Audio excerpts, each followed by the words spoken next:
Bam. All right. I am back again for another morning. Let's hit start all. All right. Good morning, YouTube. Good morning, Twitch. Good morning, Kick.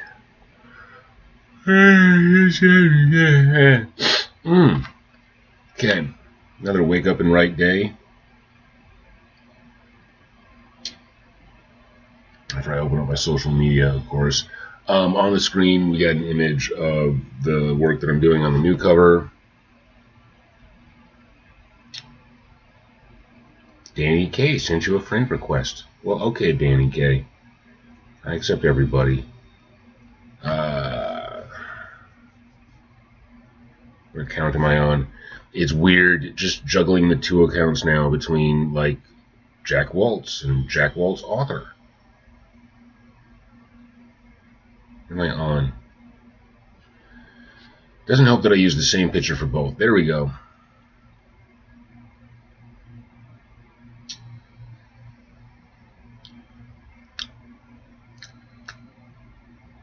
Okay. Yeah. And I try to post these days on my author page more than, no. Damn you buttons. Home. Home? Home. Fuck. Okay.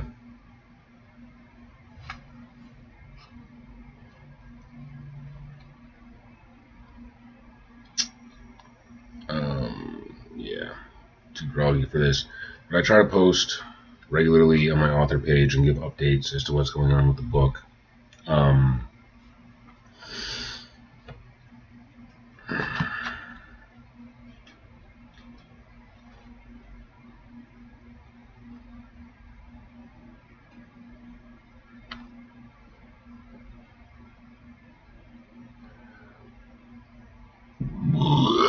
For book one.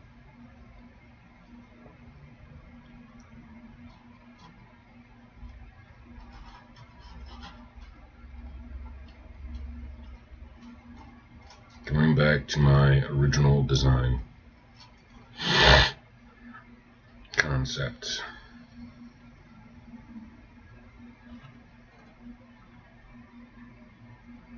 Boom.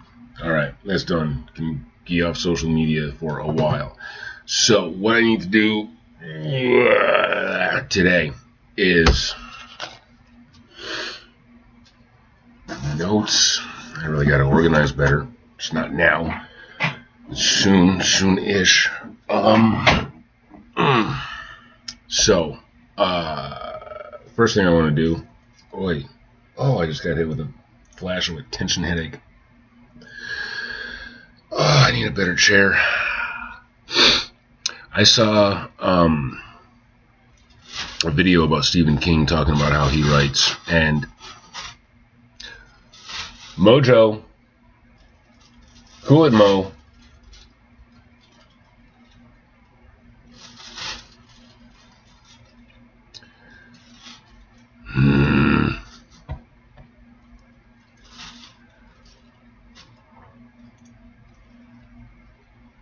This is extortion. Okay, so I need to read over the notes that ChatGPT gave me about my ideas for this next chapter. What's this? Okay, so that's the outline for chapter 5. Don't need that anymore. This is chapter 5 itself. Don't need that anymore. Oh, son of a bitch. Mojo, stop. You want fresh hay? I can give you fresh hay. I can give you all the fresh hay. Yeah. Get you hay. You're my little hay boy. You're my little hay boy. Yeah, there you go. Ridiculous little meal. There you go. There's hay. And I really shouldn't give you one of these because you're annoying. There's a hay stick. There. Go. You fuck-eared monster. Alright. Fresh water. Should we do fresh water since you got me up?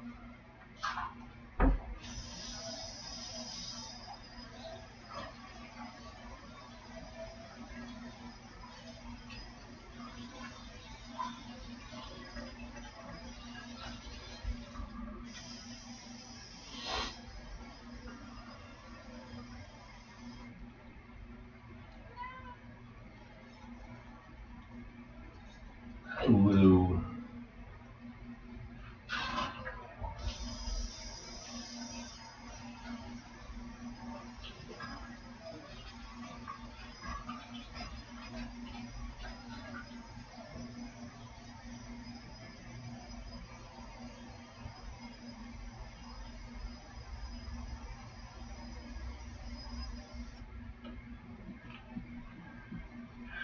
There you go. No, it's tap water. You're not a huge fan of tap water. I don't blame you. Alrighty then. We're back again. Okay, so what I'm looking for right now is... let's bring this up and then open...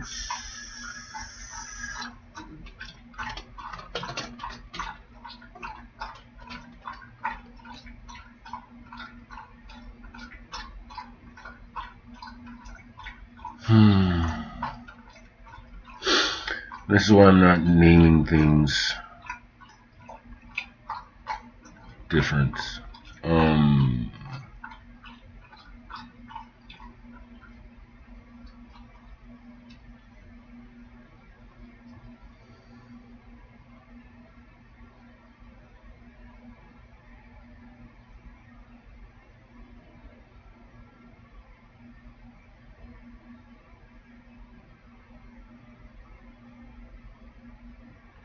Oh, for crying out loud. What am I looking for? Okay, let's just search. Looking for drowning.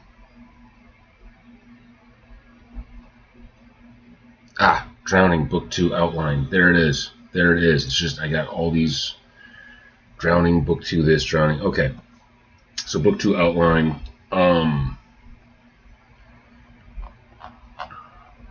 So where I'm at with this outline, and all of this is character arcs that I'm scrolling through right now.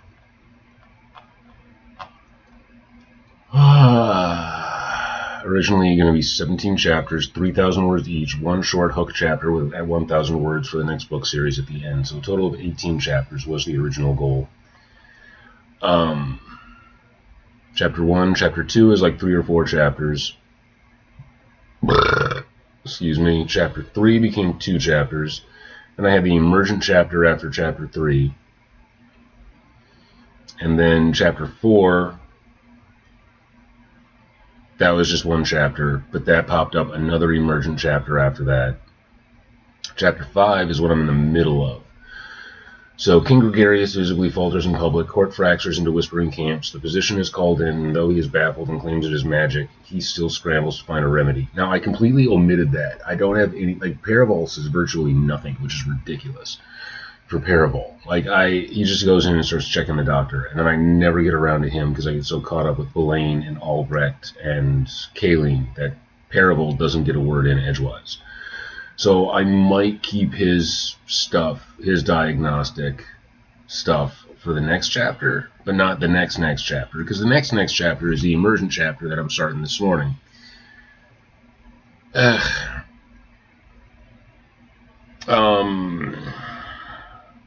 king becomes bedridden, and Lord Albrecht and Sister Kaleen separately point the finger at Arista, citing her contemptuous behavior and mysterious magical effects.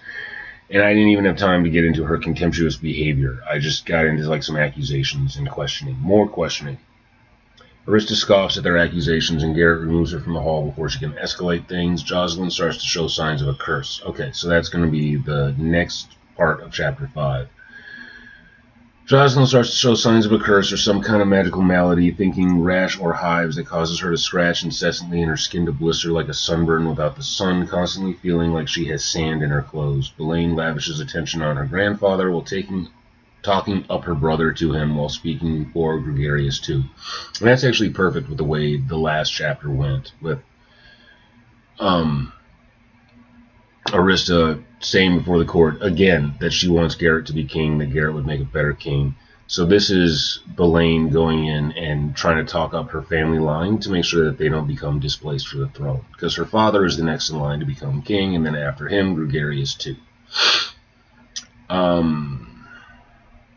Chapter 6, Formal Inquiry Begins by Prince Garth.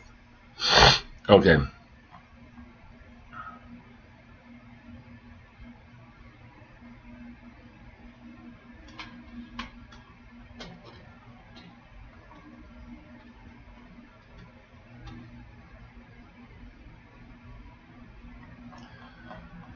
So the scene that I'm thinking about writing is just a conversation between Garrett and Arista about why he must be king and why he doesn't want to be king, and their expectations of what a spouse should do. And this is a big tension build, and this is something that I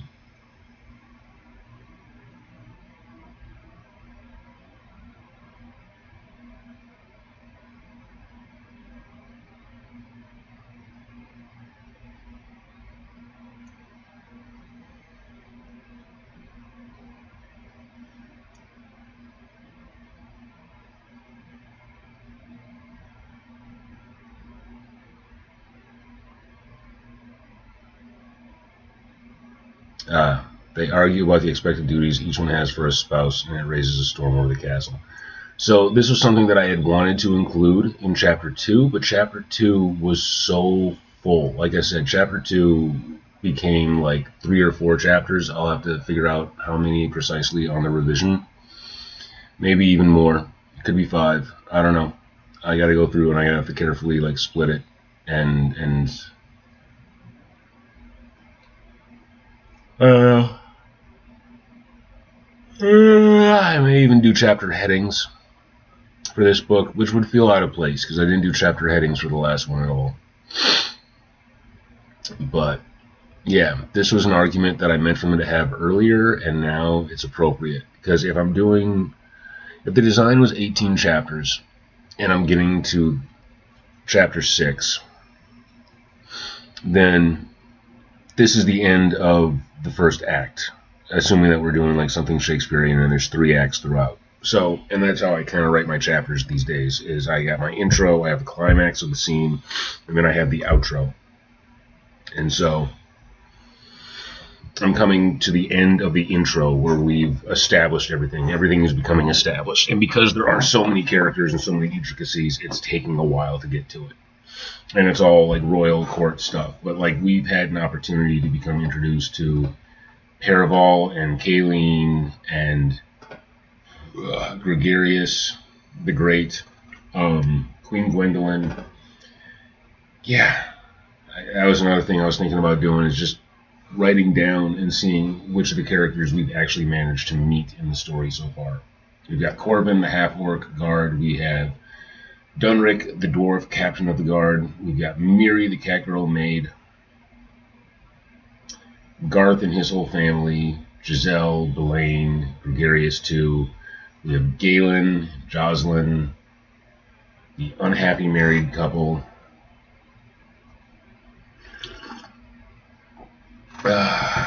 Yeah.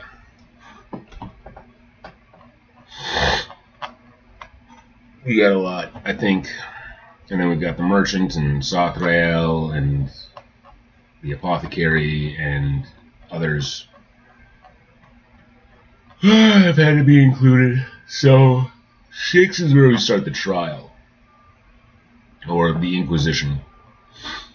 That's what I'm building up to. So I got 2 more chapters before I get to that, though.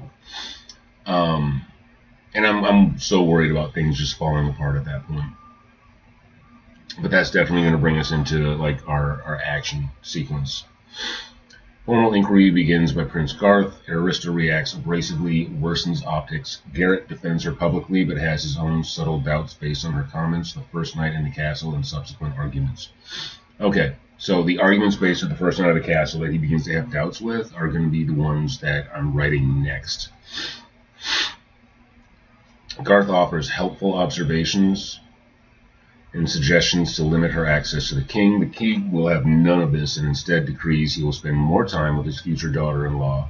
Many whisper that he may have been enchanted by her as well as Garrett.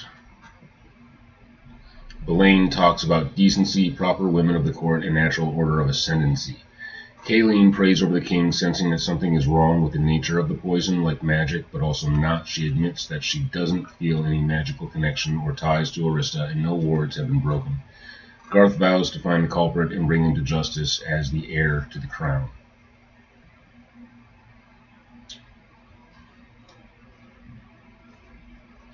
Again, that's 2 chapters. That's definitely 2 chapters. Formal inquiry begins by Prince Garth.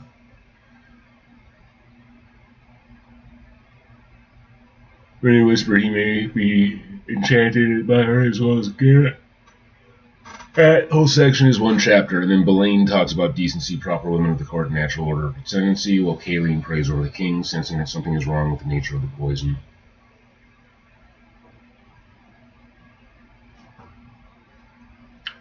Yeah, so that might be 2 chapters, and I might have to find some additive stuff, but we'll see what emerges as I write that. But again, I'm 2 chapters away from starting that chapter.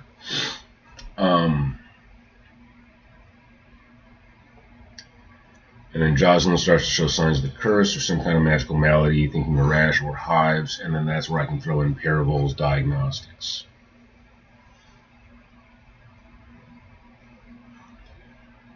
So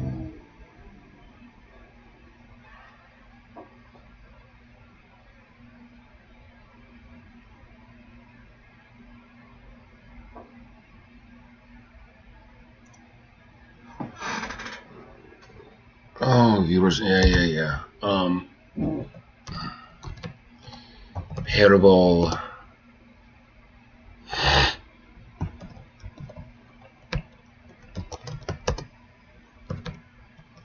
Examines the king, and goes over his findings from earlier samples taken.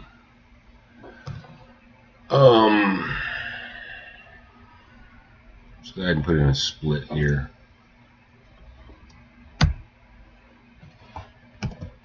It's chapter 5.5. And then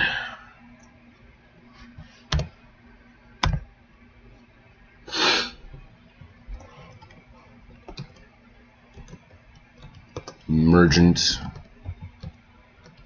chapter 3 is what we call this.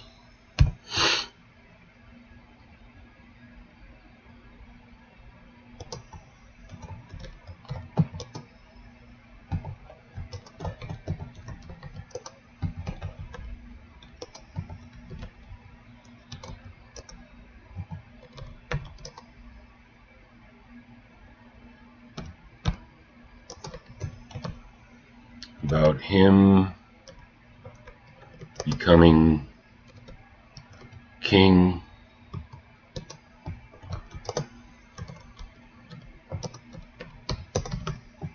that he may have to fight Garth for the throne.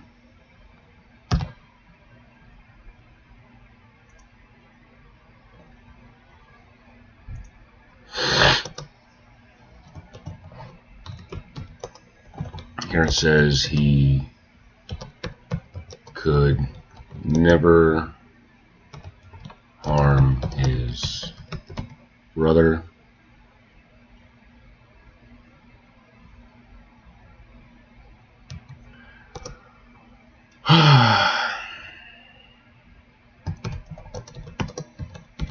As the fight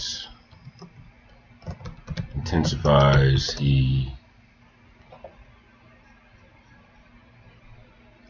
it's not really a fight, it's a philosophical debate.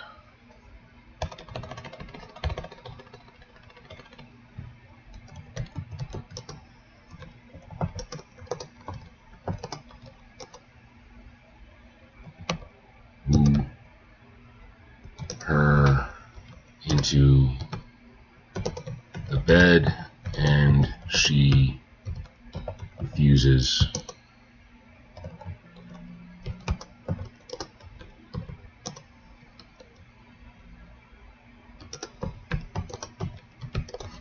Saying she will not lie with him until he is a king, or something along those lines. Mojo just gets in these moods where he's got to tear at his litter box.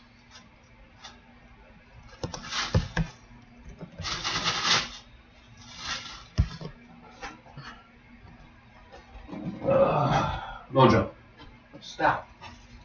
Just stop. Being a shitty bunny. Knock it off. Remember there? I mischief. Oh, skip on the wizard lights. Hey, buddy. Hey. Oh, pardon me.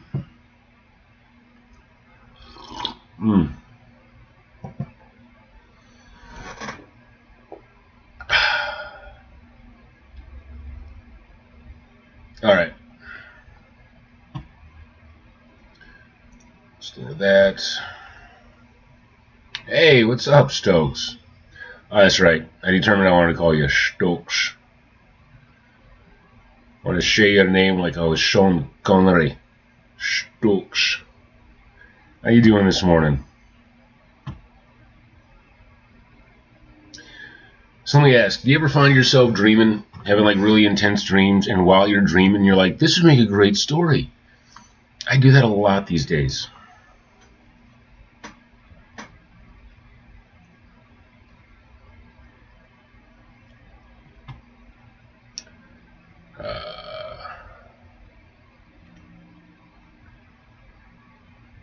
Word. Yeah, alright. So, we will be calling this one...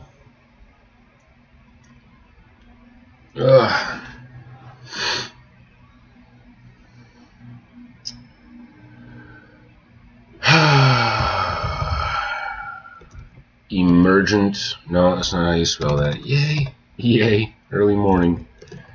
Emergent. Chapter...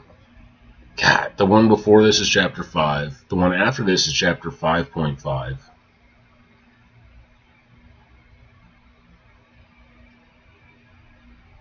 Naming conventions. Anyways, I'm probably not even going to close this document, so the name isn't that serious. Emergent chapter... Oh, that's right. I do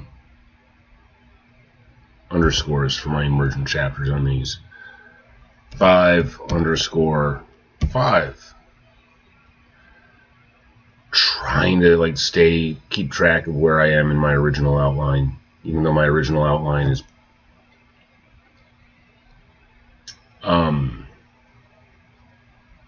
the last book was so much nicer. Like what I've written on this book so far is the equivalent of everything that went into the first book. Like, I was finishing the first book by this point. I was in the edit phase. Here, I'm just trying to get done with the first act.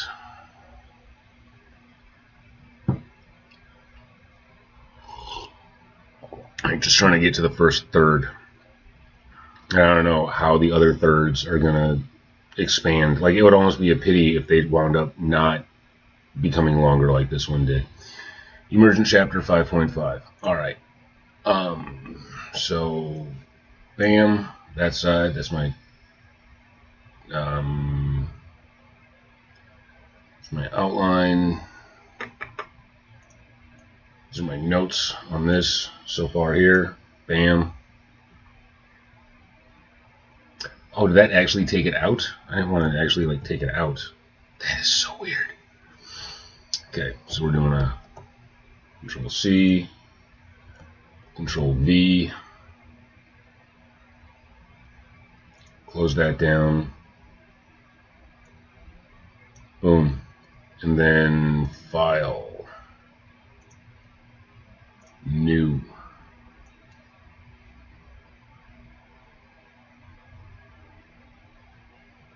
Come on, there it is. Alright, and then this.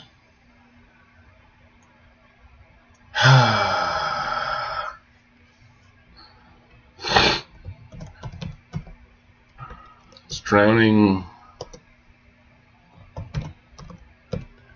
Book 2, Chapter 5_5. No. 5_5. Giggity. Alright. So what I need to do is outline. What's going on in this scene? And this will be very dialogue heavy and philosophical. Because Arista is adamant about being married to a king. Garrett does not want to be a king.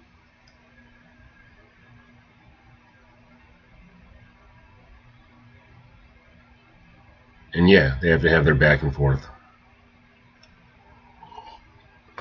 So maybe not a long chapter. Maybe I'm shooting for, I don't know, 1,500 to 2,000 words. I got another like 1,500 word chapter. Like I'm definitely starting to play around more with lengths and variety. All right.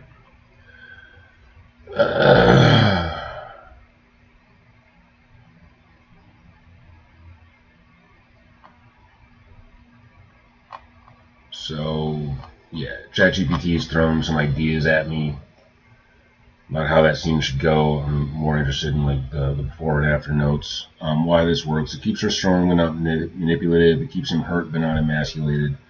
Yeah, that is a tightrope to walk. Like, this is one of those scenes where, on hindsight, after people have finished the book, I want people to think that she has totally manipulated him. And this is one of those scenes where I'm really bringing out the height of my inversion of the taming of the shrew. So this is where the shrew is actually doing the taming. It keeps him hurt but not emasculated. It builds sexual tension without explicitness. It ties physical intimacy to emotional alignment. Yeah. So this could be something that villainizes her, which I love. I love that she's morally ambiguous, and I want people to think like maybe she orchestrated the whole thing throughout the entire book. Or it makes her endearing, and it has a deeper philosophical connotation to it. On Jocelyn and Miri, this absolutely raises stakes. Now Jocelyn represents reckless intensity, Miri represents gentler admiration, Arista represents challenge and destiny. Garrett is caught between comfort, validation, transformation. That's compelling. One very important note, make sure Garrett pushes back at least once. He cannot just stand there wounded. Give him something like, you asked me to become something for you, and she replies, I ask you to become what you already are. That keeps the dynamic equal. If you want, I can help you calibrate the exact tone, tender but tense, sharp and cutting, or restrained and almost cold. Each creates a different long-term ripple in their relationship. Alright, I'm going to freshen up my coffee and then try and get into this try. There's no try. There's only do. There's only do. Hi.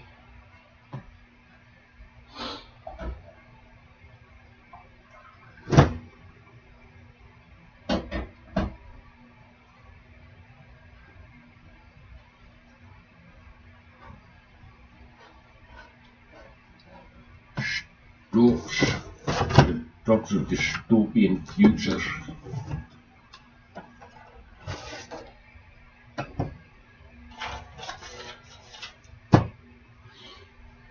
I don't need you, phone. You're a distraction. Banish you. Banish you to the end table, phone. All right. Emergent Chapter 3, Arista and Garrett again argue about him becoming king. I feel like I touched on this in Chapter 1, maybe at the end of Chapter 2.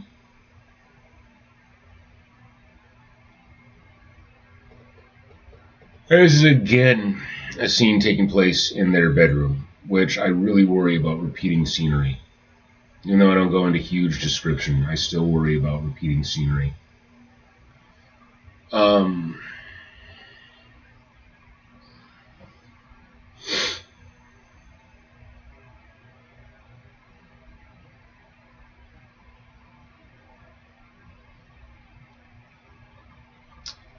Okay.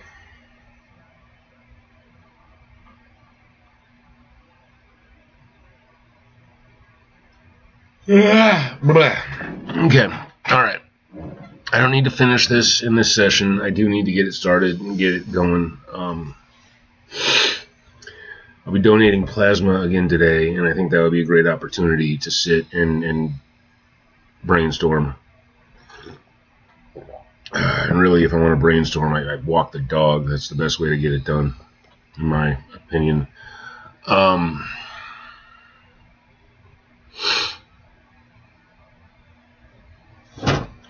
Ooh.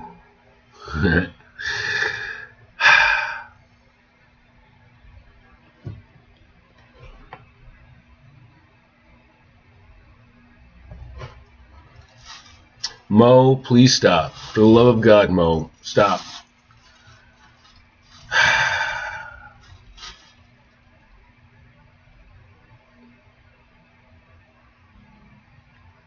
I wish it was a nice bunny that I could just hold on my lap and pet while I'm working. But no. No, he's got to be a little shitstorm.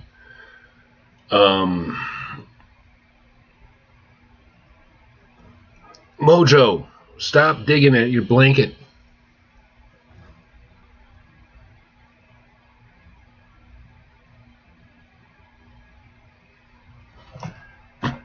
Oi. Okay. Okay. Okay. Okay.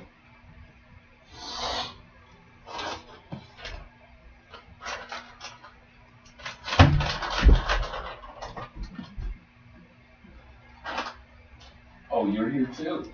You're here too. Okay. All right.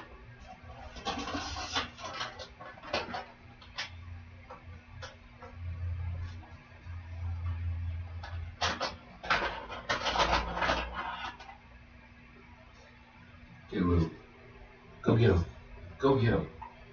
You, Mo. Right.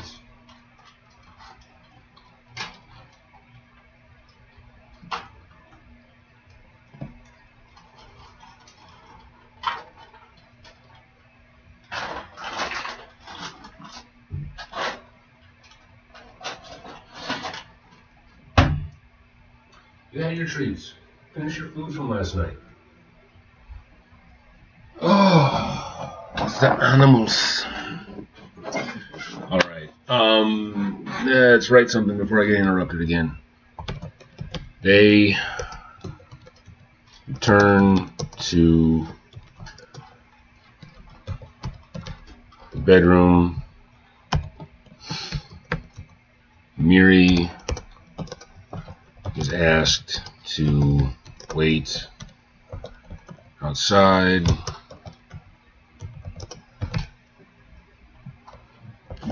She's disappointed.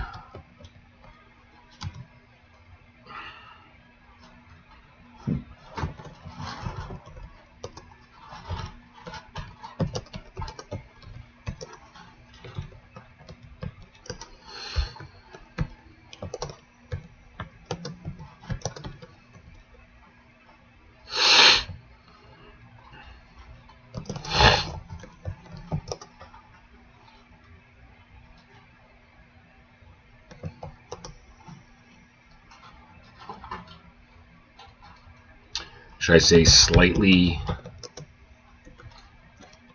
fuming at him? She states, "You will be king."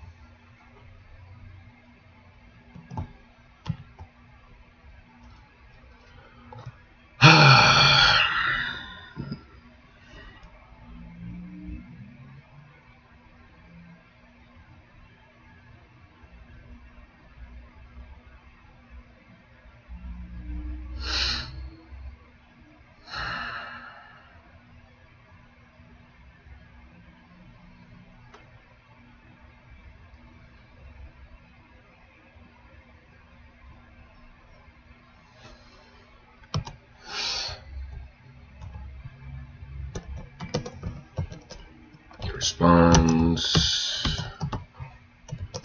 "That's not for us to decide.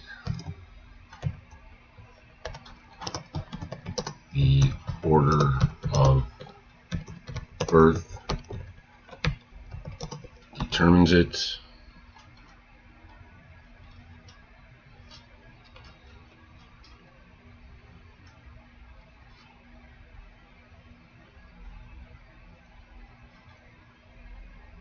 See, already I'm having ideas on going back over the last chapter and like things to change, things to edit, but I gotta save that. Really, I should be compiling notes of everything I feel is going to need to be an edit or a change as I go back through it the first time. Oh, I wish I could afford an editor.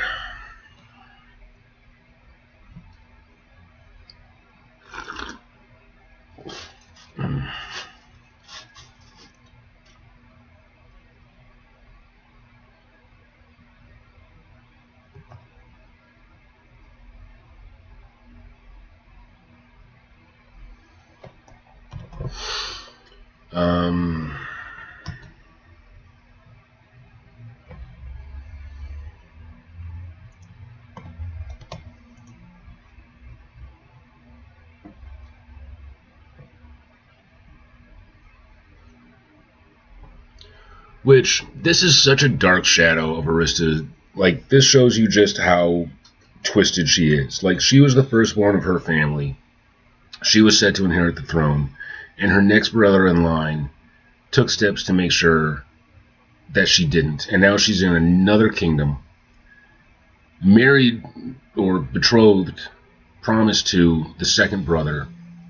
Someone else is set to take the throne, and she's talking about displacing him. So this is, like, she gives zero fucks.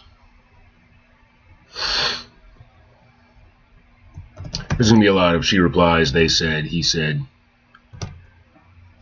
She replies.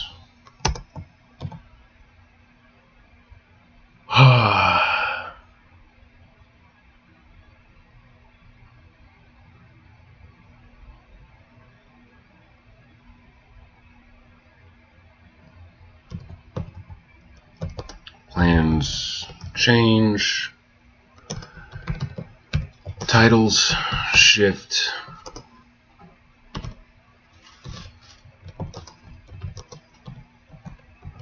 Thrones are taken.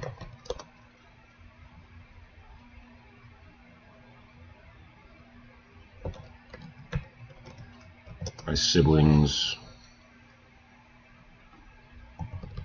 All the time. It happened to me. Mojo! Stop, dude. Oh, destructo bun.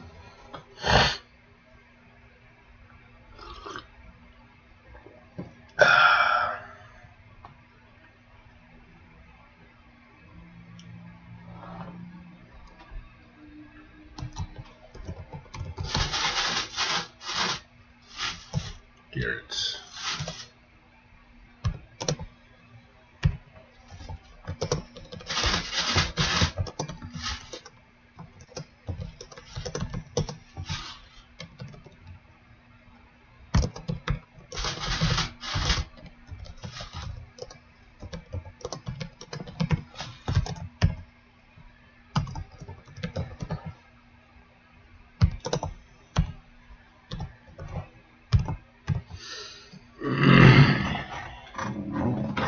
Mojo, why are you such a dick? I'm not going to give you a treat for that. I'm not going to give you a treat. Keep it up. The next step is to bust out the spray bottle. I don't want to use the spray bottle. Makes me feel like a joy. Drink your water. Eat your food. I'll give you breakfast soon. Hi, Lou. Such a brat. He might be my brattiest pet. Yeah, he might be my brattiest pet. Like Lou, my dog. Oh, you're so well behaved. You just have all your medical stuff. That's why you're a pain. It's all medical with you. You're a good girl. Oh, you're a good girl. You look at me, Daddy, happy, don't you? Oh, my sweet princess. Yeah, Mojo is the naughtiest, probably followed by Mischief. Then Rizzy. But Rizzy's a teenager. And then Lou. But Lou is her own handful. A big old dog.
That he is foolishly incompetent.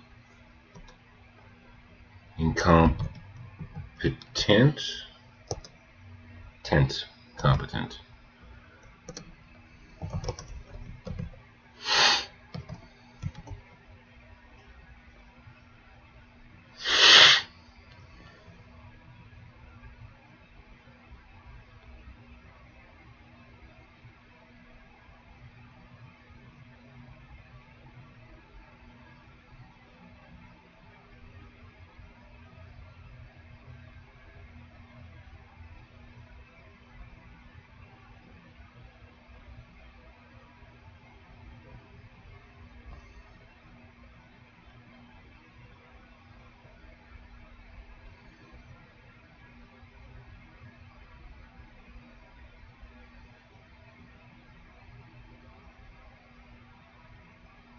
All right.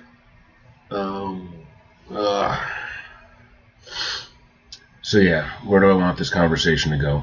What are the main points that need to occur?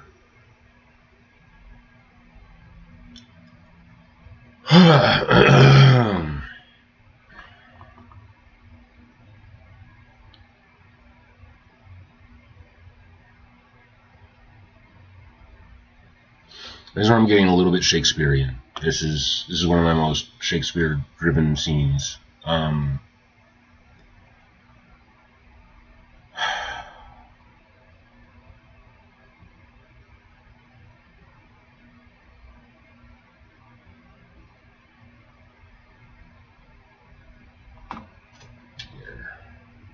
let's go back to chat.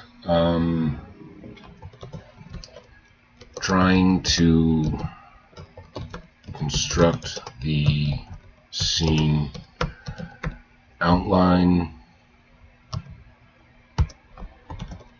This is a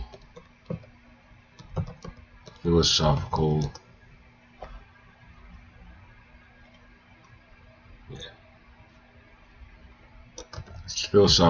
debate between lovers.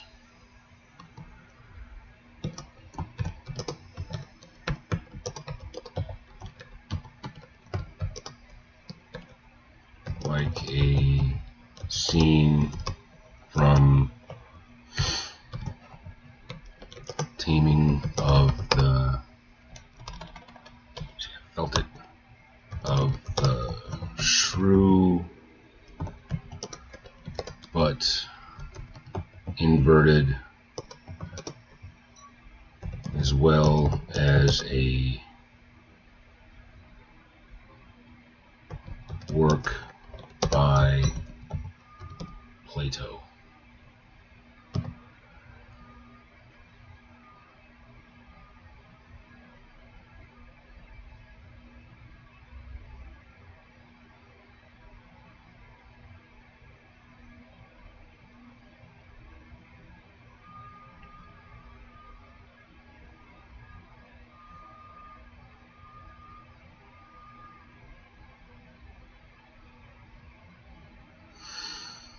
Having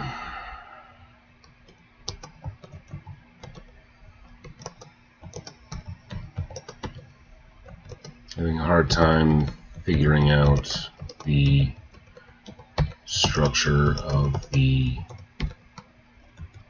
arguments.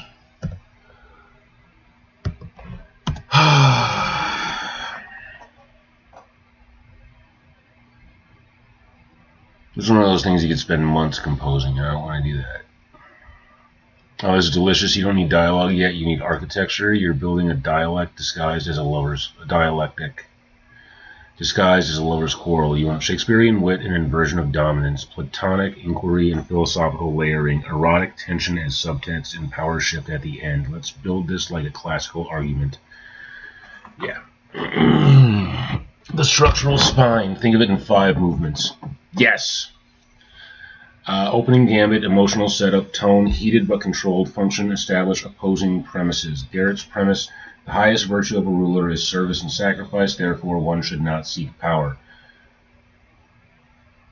Arista's premise: the highest virtue of a ruler is strength and responsibility, therefore one must not refuse power. This is your thesis clash. Alright.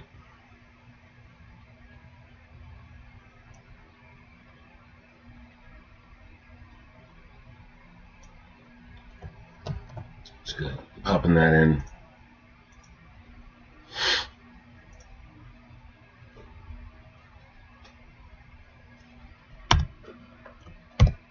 Frankenstein stuff in.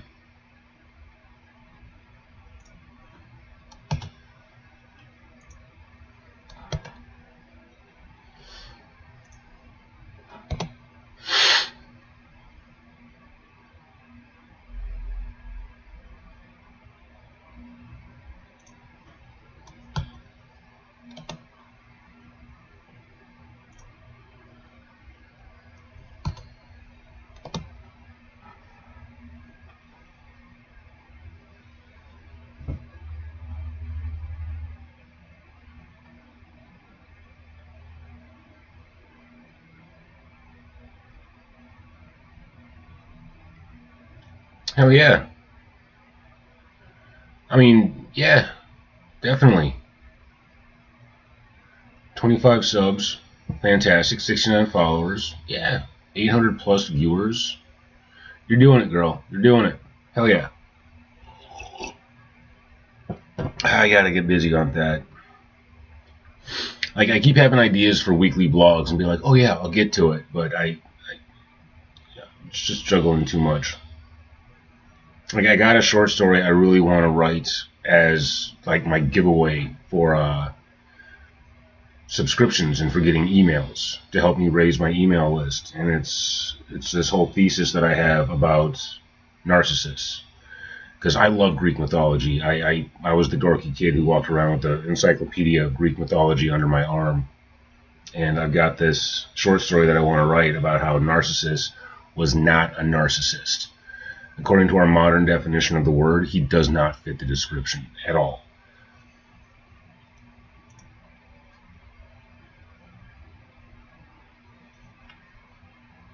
Socratic inquiry.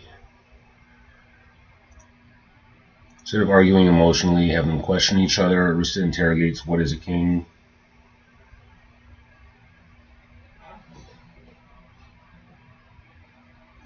That's cool.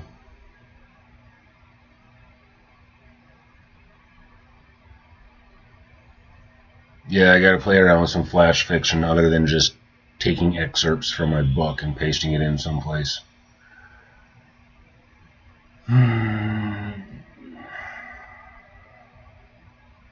It's just really hard to get serious about any other writing projects when I'm caught up in this.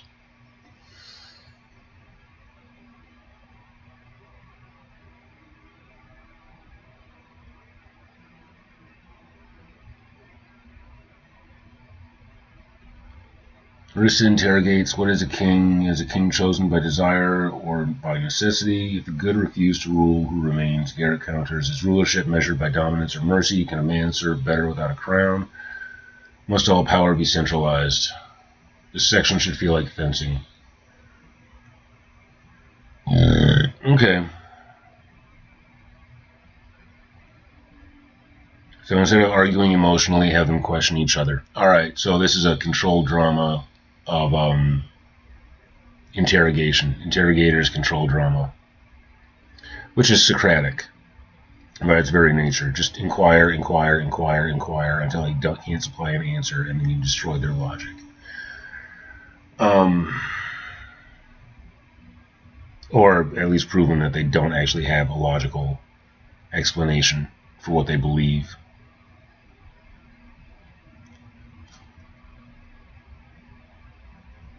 But I'm not sure these are the exact inquisitions that I want. Instead of arguing emotionally, have them question each other. Arista interrogates, what is a king? Is a king chosen by desire or necessity? If the good refuse to rule, who remains? Is rulership measured by dominance or mercy? Can a man serve better without a crown? Must all power be centralized? Questions, not declarations, no yelling. Yeah.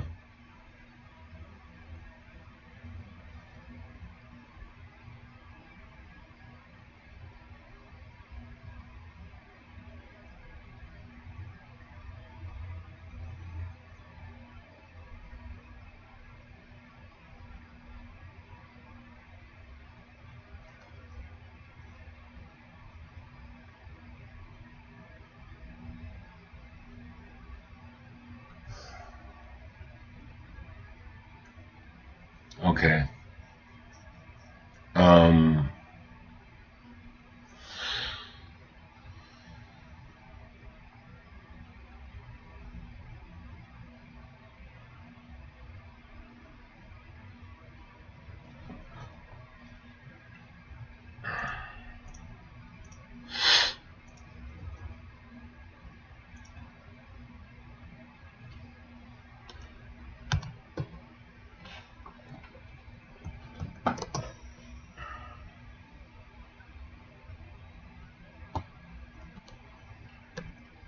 A king is a servant to the masses.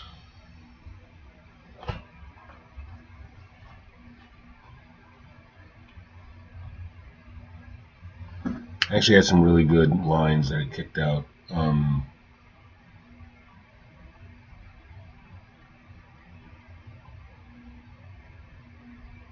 Inversion of Taming of the Shrew. In Shakespeare, Petruchio dominates through chaos and control. Invert it. Garrett assumes he will regain equilibrium through intimacy. Arista denies him. The taming fails, but here's a twist. She's not trying to tame him into submission. She's trying to provoke his assent. So instead of I will break you, it becomes I will not shrink to make you comfortable. That's the inversion. Yeah, exactly.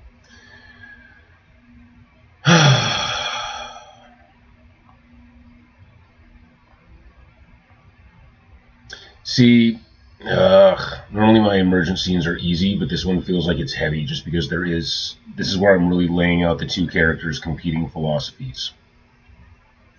And the point of the book, like the underarching subplot, is them coming to an equilibrium, like sort of balancing each other out, where Arista is all about like harsh, unapologetic power. Like Arista is not subtle. She does not apologize. Garrett is constantly trying to contain things and keep the peace. Like his fundamental flaw is he's too kind. Whereas for Arista, it's almost childish cruelty, and they have to bring each other to level in order to rule as king and queen.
stuff about anyone.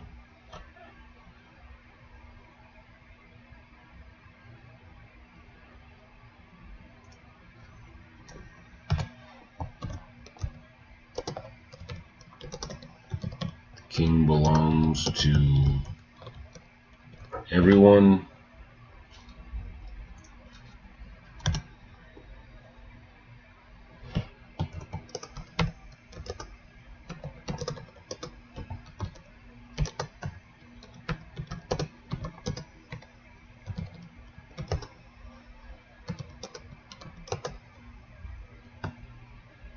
He must be strong enough to belong to no one.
Hey, Miss Shadow.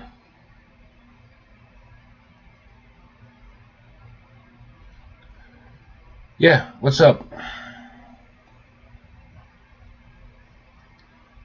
King belongs to everyone. King must be strong enough to belong to no one. Sample writing.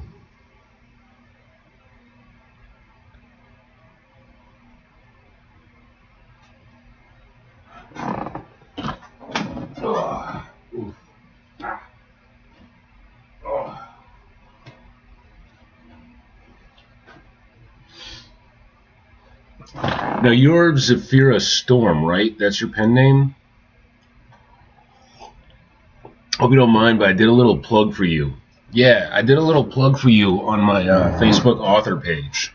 I just mentioned, like, I'm meeting a lot of authors, and it mentioned your work in particular for your shifter bonded destiny type stuff. Told people to look you up on Amazon. I don't know if that'll generate any traffic for you, but I just wanted to let you know I threw your name out there in the hopes of getting you a little bit of attention. Yeah, Discord. Yeah, no problem.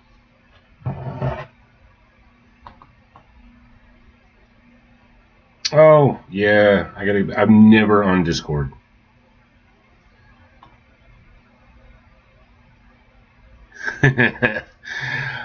Miss Shadow 6, Miss Haddo. Okay.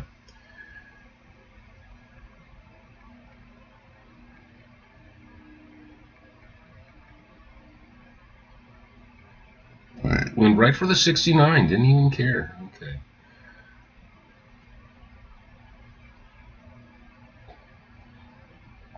All right. This keeps him intelligent, ideological, in love, frustrated, no melodrama, no villainizing.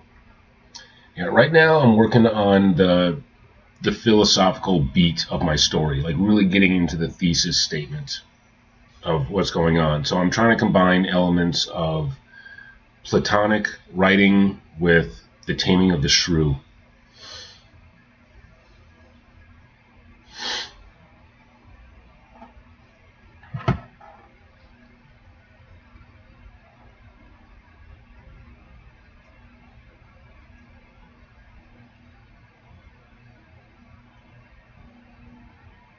Oh, your video. Okay. Send you a little wave there. All right.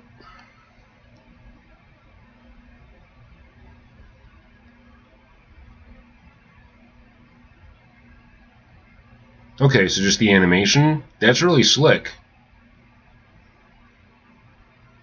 Is there audio I'm not hearing? No, just the animation loop. That's fantastic. Yeah. Yeah, animation is slow as hell.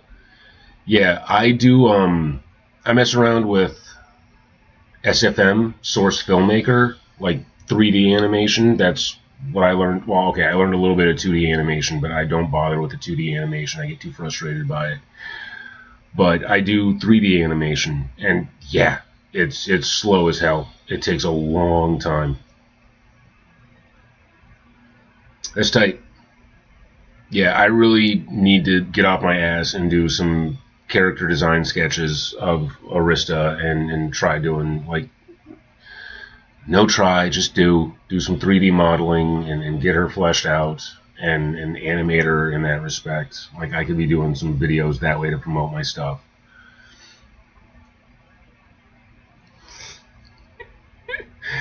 What do you mean you need to go to bed? It's 5 a.m. That's when you get up and start writing.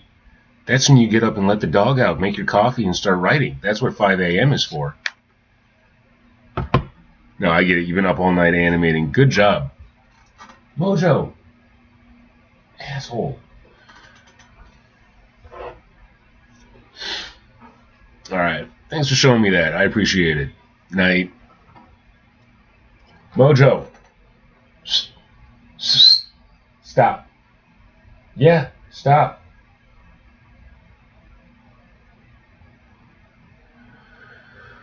It's time for his breakfast anyways. It's 7 a.m. where I'm at. Yeah, 7:06.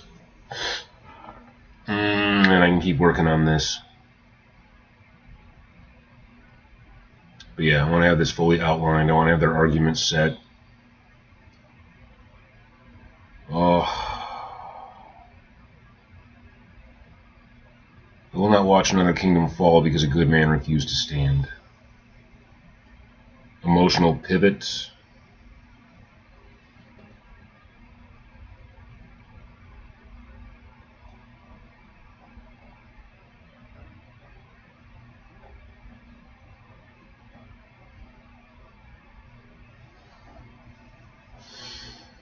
Yeah, so there's an emotional pivot. And emotional pivots in a philosophical argument, that is a powerful statement to make because emotion is something that it's more in the body than it is in the brain, so you can't logic your way out of it.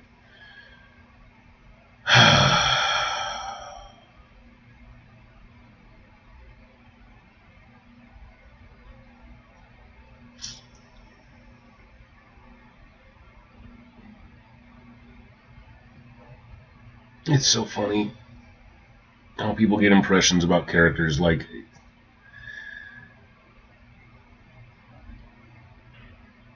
my wife thinks Garrett is a little cruel. It's funny. I gotta really hear her explanation on that. Oh, and now we're just gonna flop. Now we're gonna be chill. Can I whistle at you? Is that it?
Alrighty.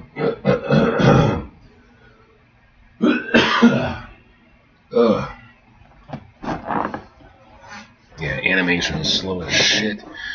I will not watch another Kingdom Fall because a good man refused to stand. That line connects our exile trauma to his reluctance. That's not quite the line.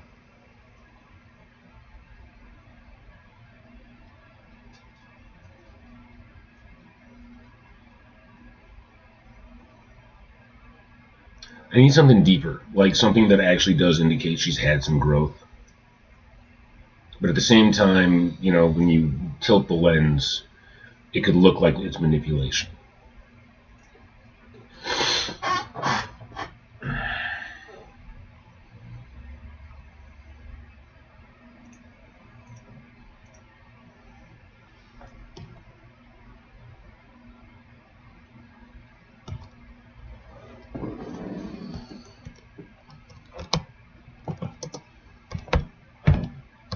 Emotional pivots.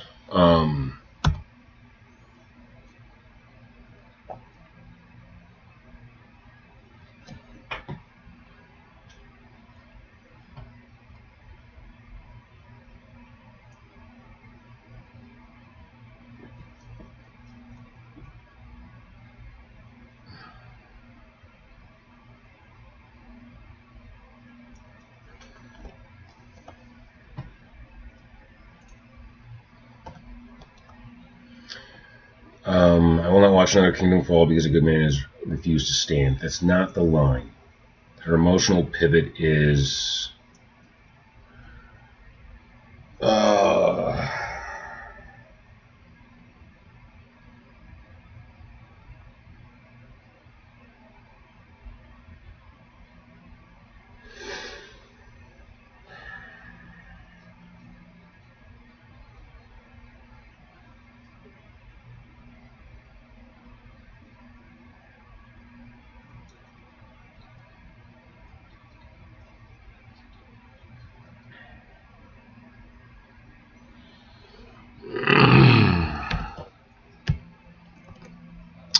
No. She doesn't say I've. She doesn't use contractions. I have had ample time to think about how my behavior led to my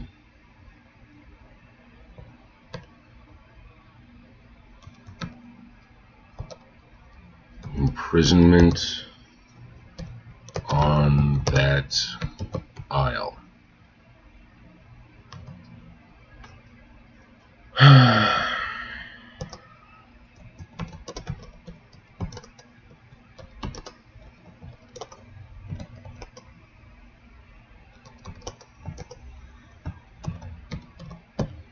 Good ruler, but you would be a great one.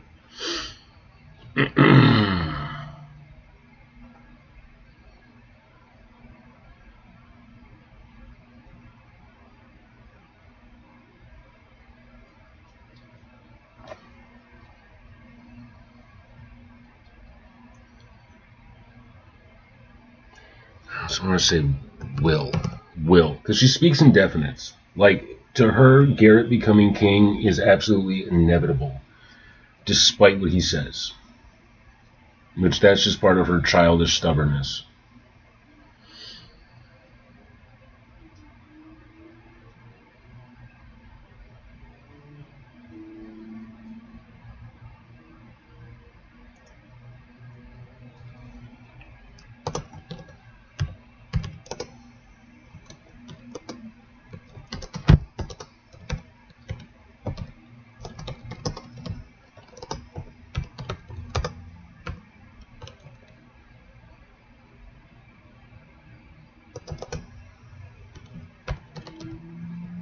Wither under a glutton.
possible ending beat.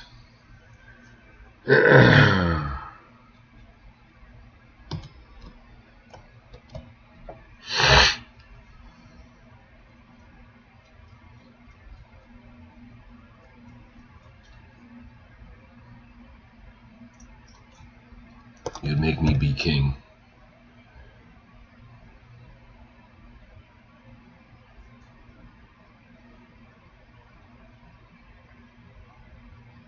Because this whole thing, this whole book, you know, on top of all the intrigue and the mystery and everything else that's going on, the real like subplot is Arista converting Garrett into a king, like shaping him, manipulating him, if you will, towards greatness.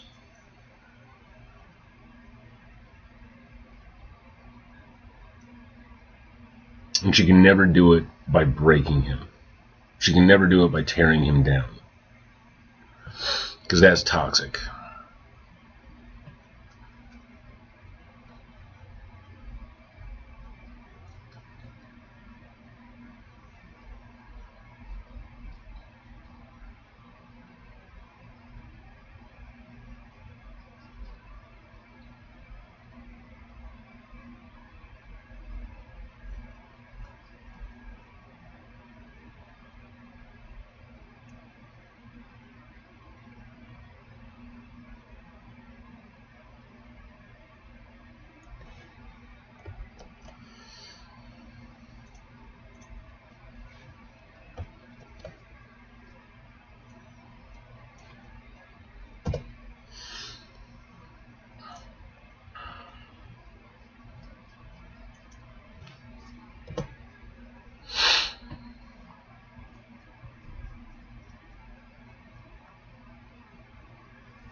Let's make this another bullet point moment.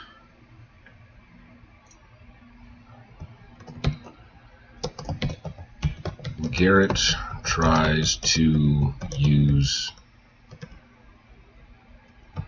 intimacy,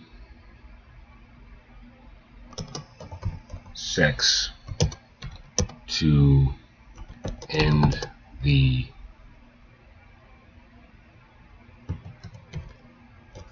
argument slash debate.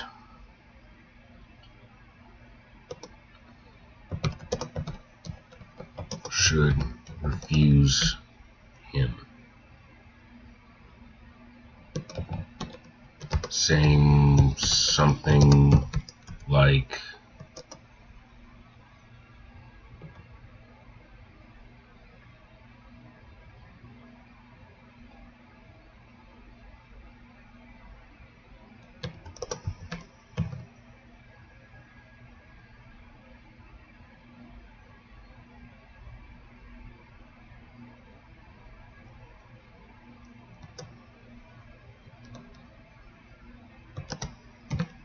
I will not give myself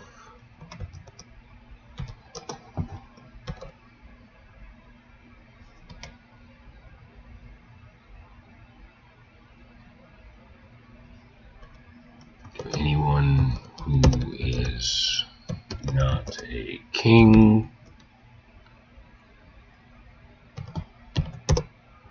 or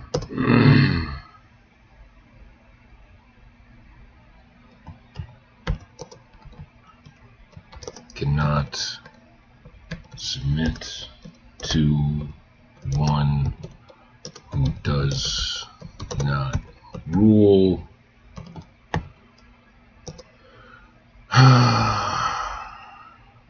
or etc.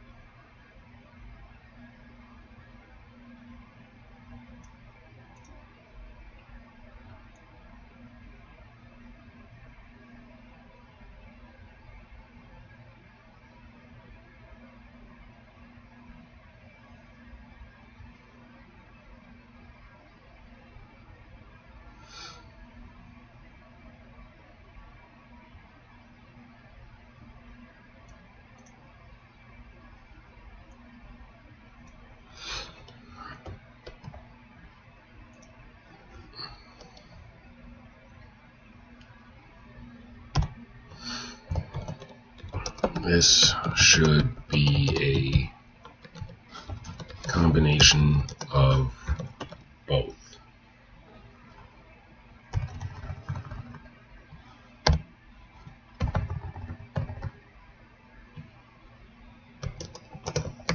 Sort of which side of the lens moment.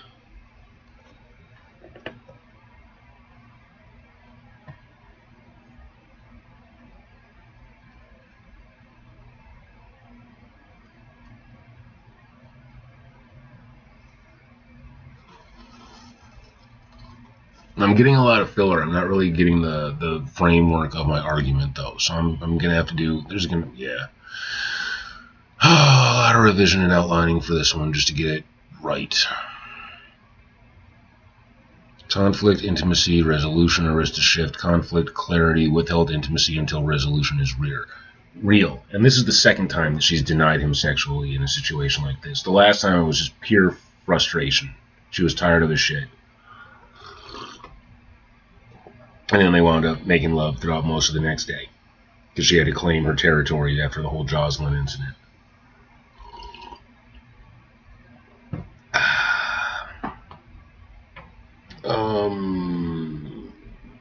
724.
Strong but not manipulated. It keeps him hurt but not emasculated. It builds sexual tension without explicitness, and that's what I really need right now. Like right now, there's too much sexual surrender, and so like that, it's spicy and all, but I want to build that tension. I want to create that distance. There has to be some kind of a distance so they can come back together, and that's how I can keep sexual tension going throughout the story. And then I have a very sexually pent up, frustrated Garrett, who's been exhausted with his sexual exploits with this woman, and all of a sudden he's cut off, which means I now have like a real, almost biological sense of him becoming more aggressive and more assertive as the story goes on.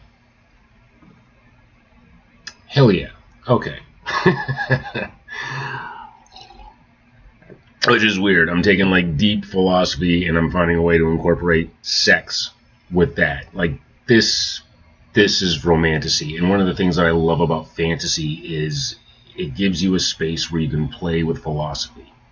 That's what people like kind of don't understand about it. It's not just escapism. It's escaping to a safe place where you can ask those uncomfortable questions and you can really play around with ideas. And then building sexual tension on top of that just gets people invested.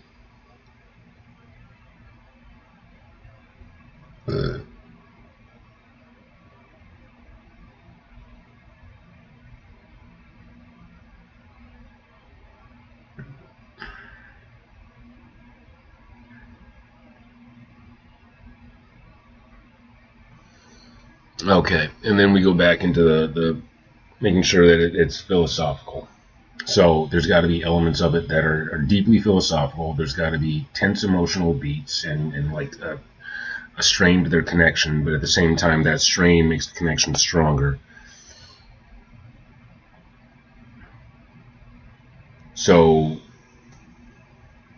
what are the beats that I'm looking for? The intro is heightened tension, dissolving tension into debate, going into sexual tension, and then leaving on that sort of, kind of like, yeah.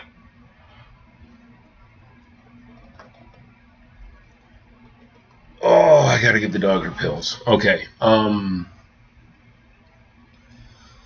Trying to construct the scene outline. This is philosophical debate between lovers. It should be structured like a scene from Taming of the Shrew, but inverted as well as a work by Plato, having a hard time figuring the structure of the arguments. And that's what I'm working on right now, is just trying to get the guts of the outline, trying to get the armature. It's another animation expression there. Armatures are the bones that you would put on like a claymation model, like the wire frame that you can move around.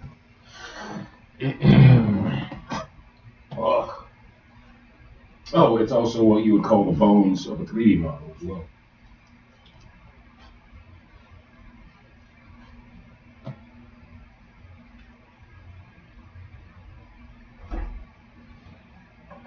Alright. Hey, Mo. Hey, me, Momo. Hi.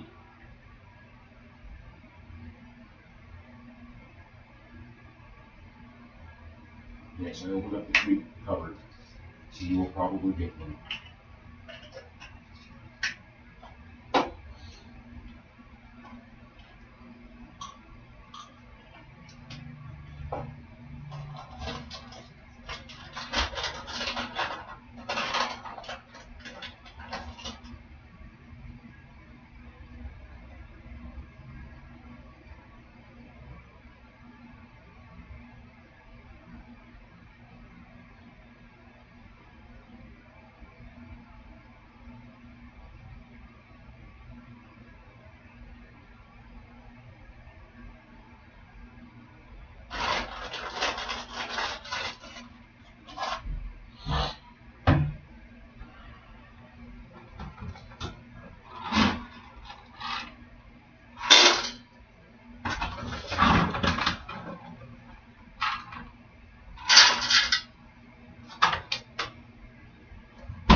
Coffee.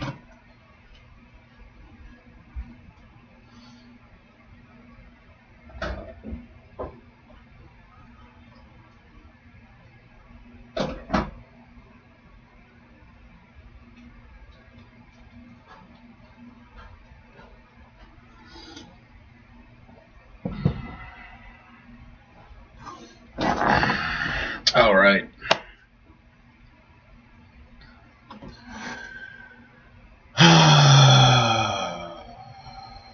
Shakespearean wit and inversion of dominance, platonic inquiry and philosophical layering, erotic tension and subtext, and a power shift at the end.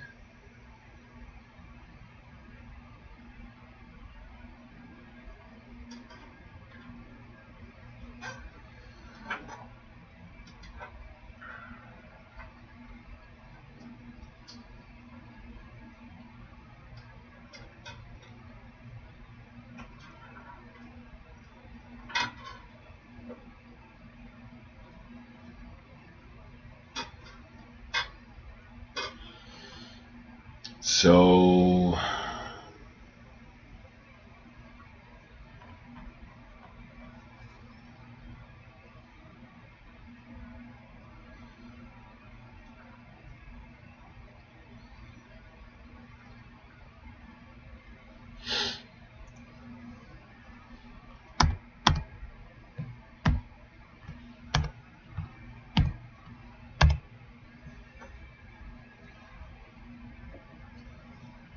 do some copy and pasting from this last thing. So one,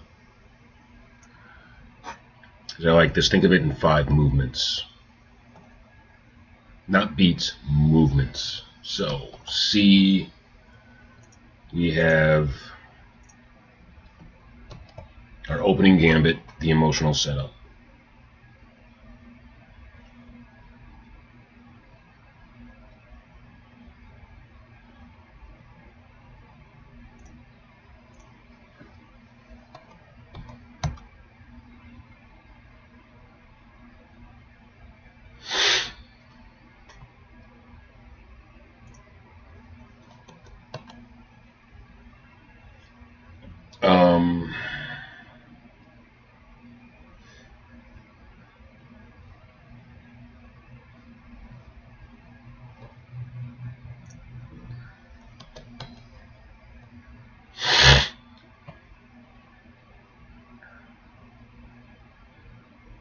Socratic inquiry.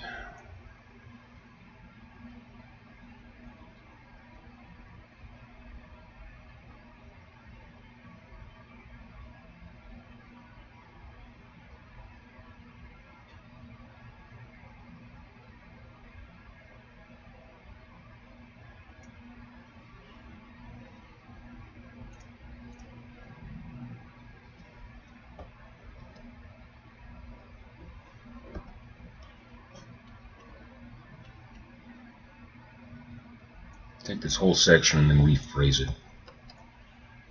So Socratic inquiry is the second bit.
And I feel like there's some point where Garrett should bring up that his own father never wanted to be king.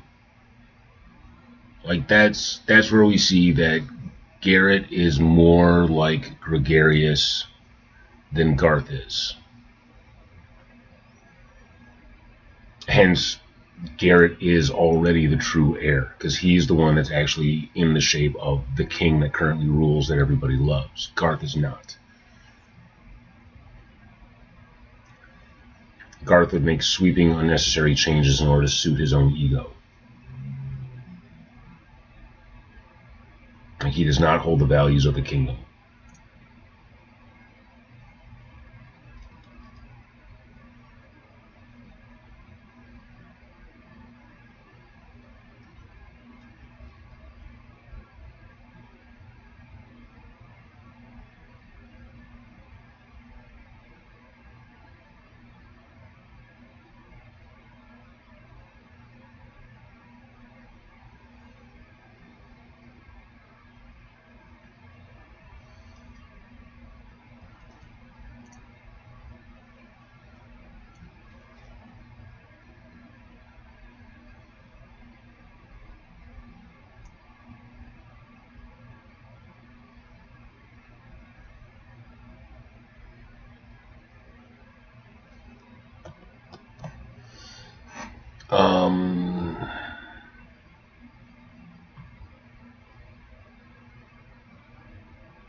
Okay.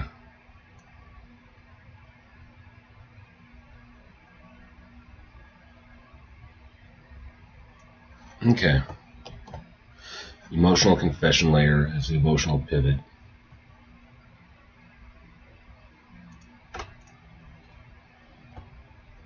Control V.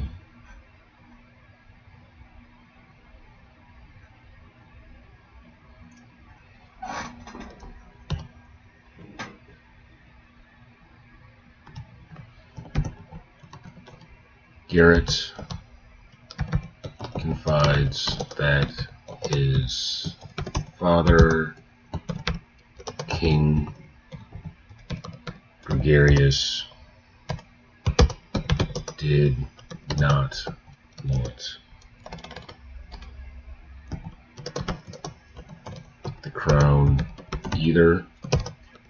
He wanted to be a traveling bard.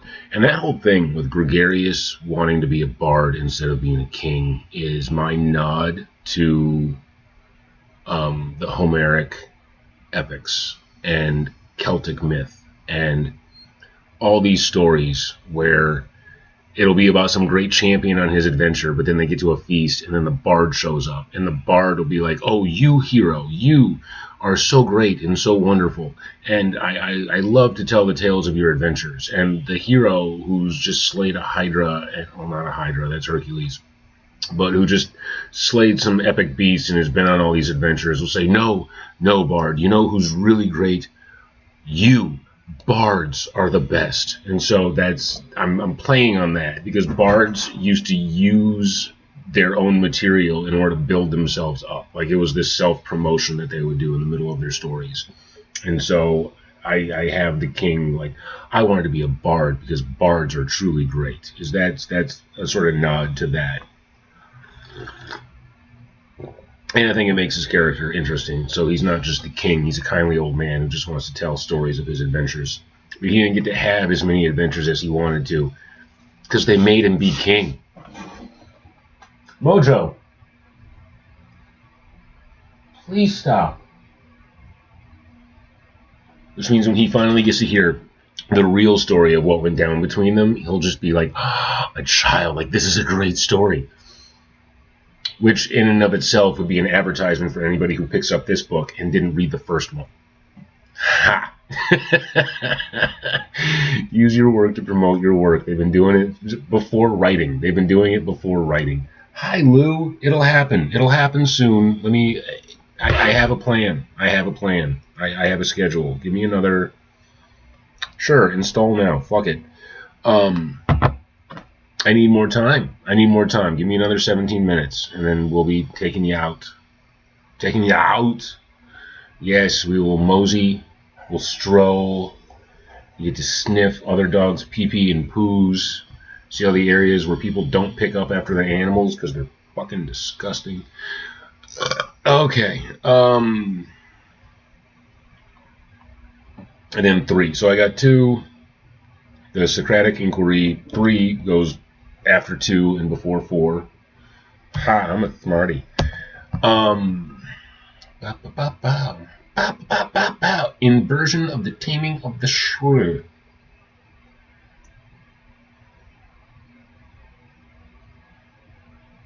And I'm just going to go ahead and pop this section in. And maybe, just maybe, I'll go ahead and put on pants for you, Lula. For you. Inversion of the Taming of the Shrew. In Shakespeare, Petruchio dominates through chaos and control. Invert it. So Garrett assumes he will regain equilibrium through intimacy. Arista denies him. The taming fails, but here's the twist. She's not trying to tame him into submission. She's trying to provoke his assent. So instead of I will break you, it becomes I will not shrink to make you comfortable. That's the inversion. So there has to be multiple attempts on his behalf. Where first he tries. So that's good, though. That's really good. Because I can build up the tension where I let the reader think like, oh, they're going to do it again. It's about to get spicy.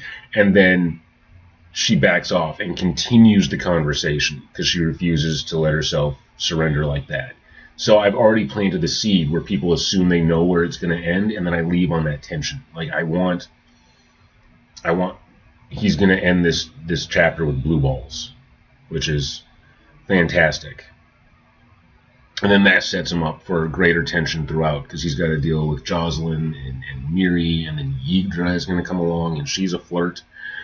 I haven't even gotten to her part in the story yet. It's, oh god, I don't think she comes in until like maybe the 3rd act, or maybe the middle of the 2nd act. But I think that's like my last major character that I'll be bringing into the storyline. Yggdra. Yggdra is going to be a lot of fun. Yggdra is going to be a lot of fun to play. I'm really looking forward to her. She's actually a character from another storyline that I was working on that I've had like circulating in my head.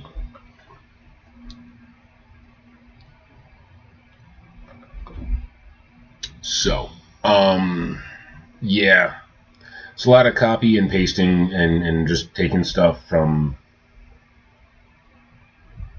Oh, and I still got more notes. Okay. Ugh, yeah, stuff I hadn't even gotten to. I'm gonna use the lab real quick and then see about like just getting some more copy and pasting from the ChatGPT in order to like figure out the structure of this outline a little bit. Oh, hey Liz.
Alright, a little more coffee and I'll get into it.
Argument structure blueprint, clean version. Here's a crisp way to structure the logic.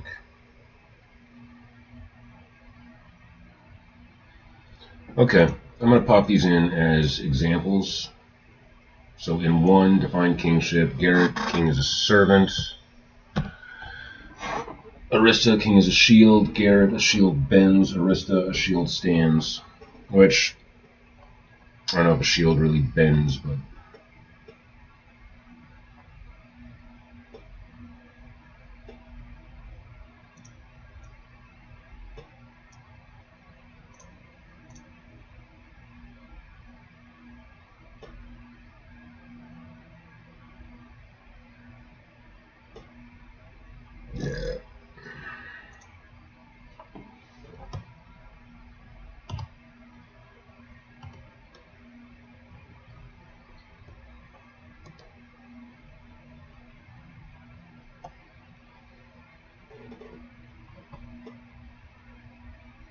2, define choice. Garrett, choosing peace is strength. Refusing responsibility is indulgence. Garrett, I choose not to command. Arista, then someone worse will.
Do not try to soften conviction with comfort. I really like that. And that line is very shrew and very platonic simultaneously.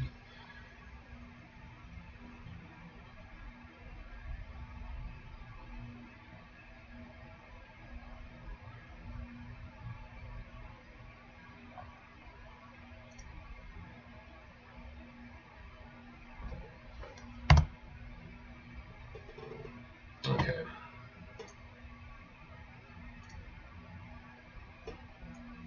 See, in all of this like 2 hours that I'm putting in here and using ChatGPT and cutting back and forth and arguing with it and debating and trying to figure out the intricacies, this is still just the start of the outline. God damn it. But this is why I need to have it structured and set up and sound, so I know and then make sure that it's solid logic throughout. Thank God. I could spend months working on this one scene, and my wife would be so pissed at me because I would be lost in my own world. I wouldn't have the patience to deal with anything else. Everything would revolve around this debate. We'd end up having the same argument ourselves, and then there's a good chance I would never get it written.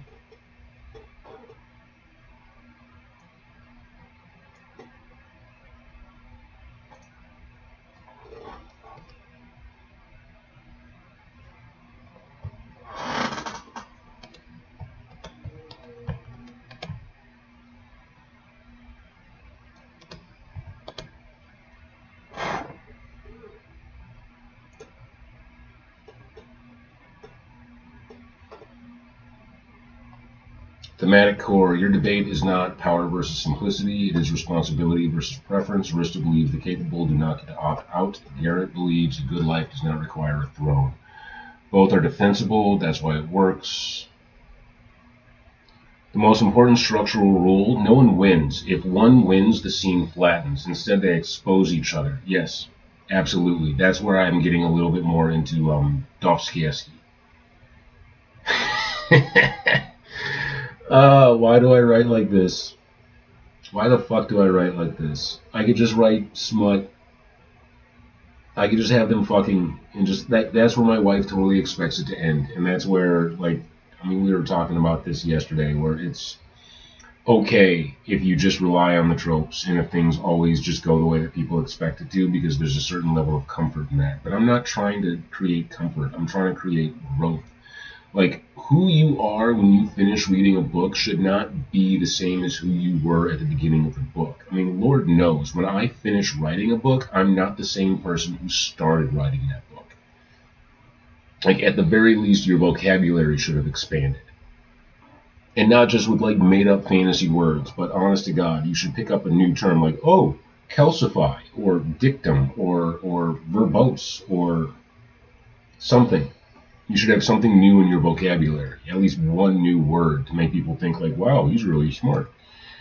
But also, like, your philosophy should change, your perspective should change. That's the whole point of myth. Myth were explanations to theology and psychology and everything that we, in philosophy, everything that we didn't understand until we understood the science of it. And for some reason, like after Nietzsche and Jung, we devolved in our storytelling, and storytelling just became about the escapism. Like, it's not the escapism, it's a way of imprinting a lesson into the mind. I mean, it used to be something that you would say after the day's hunt and farming and all the hard work that survival demanded, as you're sitting around the fire looking at the stars, and you start making stories based on the shapes and coming up with these myths that, like, dig into the psychology and bring something else out of it. Talk about, like, growth and development and becoming better. And every single civilization has that in common.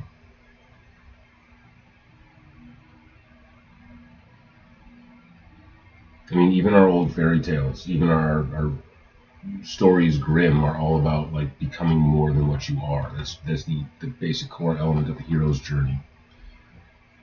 And this is a totally different type of hero's journey.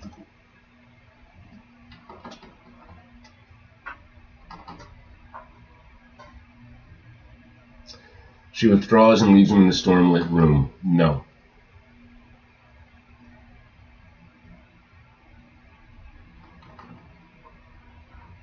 Yeah, the storm quiets, not resolved, but redirected. You are not writing a romance argument, you are writing a philosophical seduction, and the seduction fails. That's why it will burn. If you'd like, now we can outline a beat-by-beat scene form or craft the opening exchange to set the intellectual tone properly.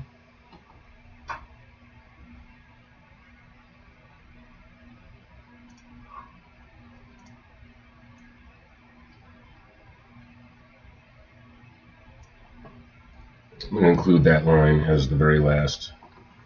Mojo! Mojo! Knock it off.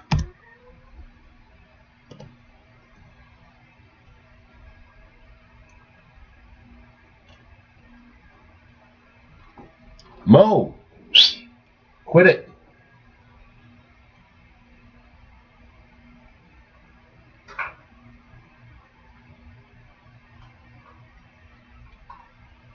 Okay. So Control C.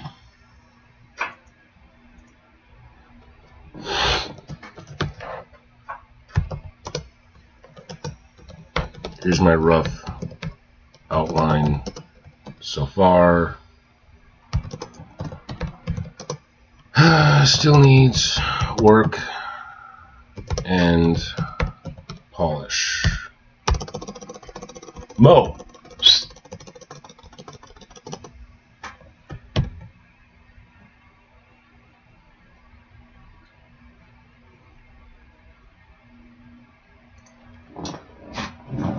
Mojo! I swear to God, dude, I'm gonna get the spray bottle. You should never spray your bunny. It's not good for them. They get water in their undercoat. It doesn't come out well, but he's a Rex, so he doesn't have the same type of, like, coat as most rabbits. I'm not excusing him. He's just such a little asshole. Dude, you have a dig box. Knock it off. Stop.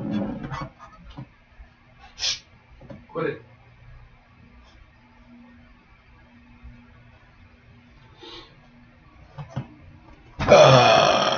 This is excellent architect. Sure, it's supposed to be architecture. You need compression and escalation. Yeah. Mojo.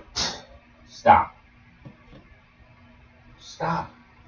Just being destructive for the sake of being destructive. Are you frustrated? Come here. Oh, come here, Bun. Okay, good boy. Good boy. Oh, there's my bunny.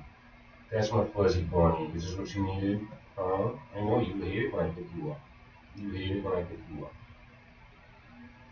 Mwah. Yeah, you hate it when I kiss you over the head. Alright. There you go, round boy. Yeah. You cranky little bowling ball. And it's still thinking. What's up, Mischief? You're making those weird tremoring sounds. What are you looking at? What are you looking at? Is it a squirrel? Meow. You see a squirrel out there?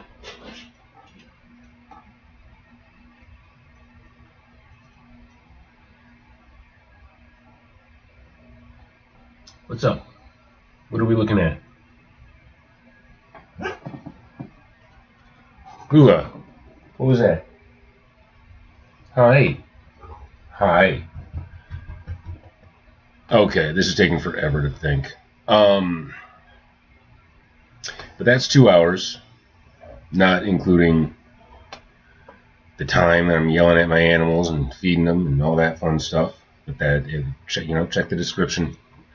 Check the description and then click on the Amazon link underneath it and buy my book, The Lonely Isle. Buy it.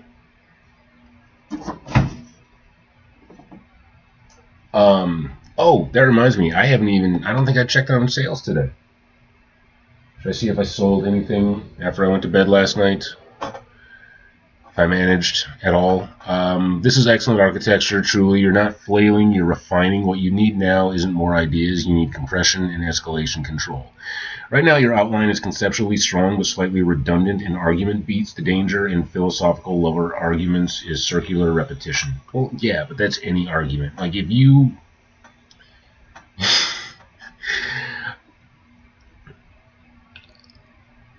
any argument between lovers or between a romantic couple or a husband and a wife is just going to keep revolving around the same fucking issues over and over and over again.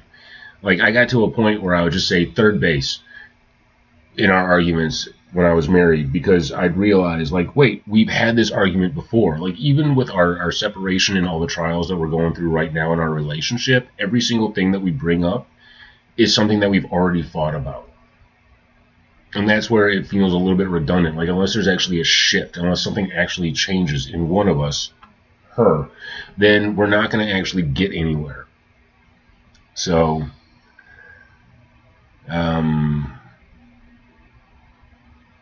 refined structure, tightened and escalating. Instead of 5 equal movements, think provocation, ideological duel, personal exposure, seduction attempt, denial, and reversal. Each stage must raise stakes. Okay. Provocation, short, sharp, dangerous. This is not philosophy, not yet philosophy. It's threat. She opens, you will be king, not debate, declaration. He counters with order of birth logic. She introduces destabilization, throne shift, siblings fall. It happened to her. He strikes back with moral accusation. You would have me betray my brother. Her yes must land like a slap. But immediately justified. Not ambition, necessity. That keeps her from becoming villainous. End this section quickly. Do not philosophize yet.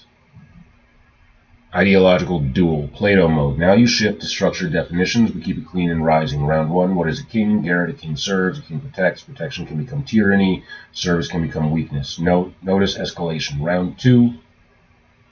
Who should rule? Arista. If the capable refuse power, who rules? Garrett. Perhaps no one should hold such power. Arista. Then the greedy will.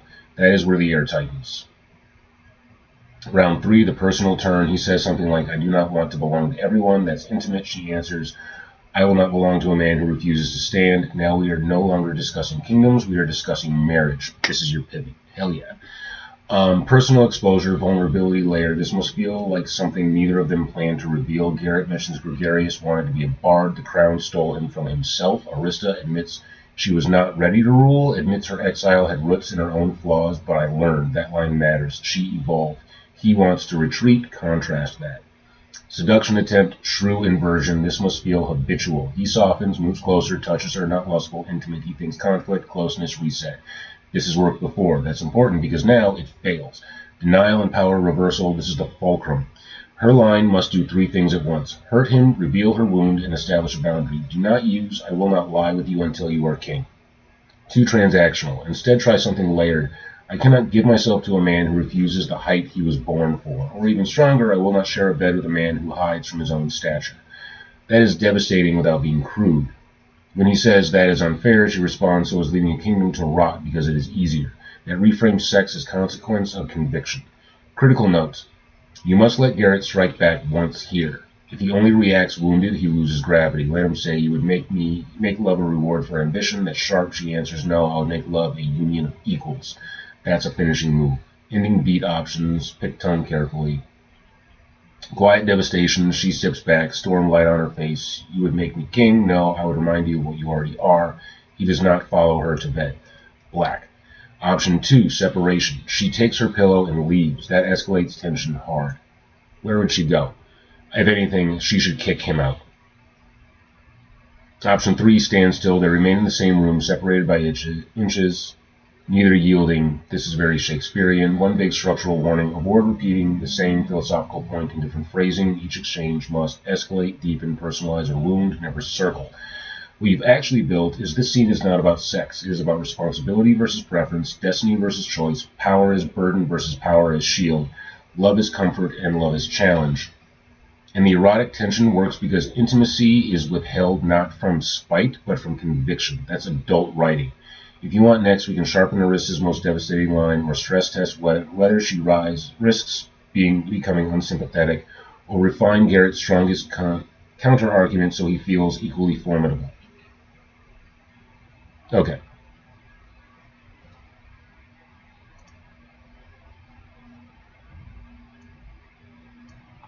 So, yeah. I'm going to take all of that refined structure, right from where it says refined structure, copy paste all of that, so I just have it in this outline note.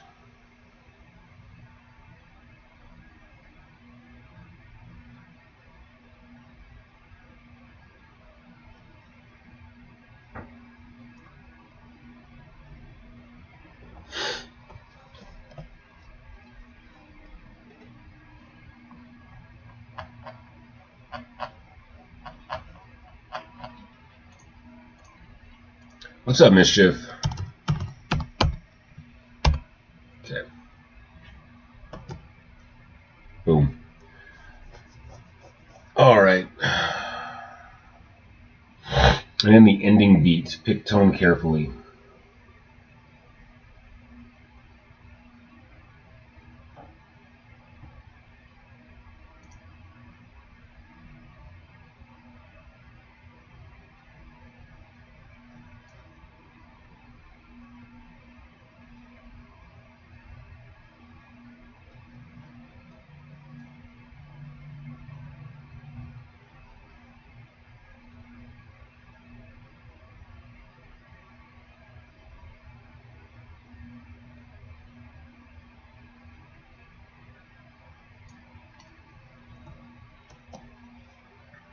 Okay.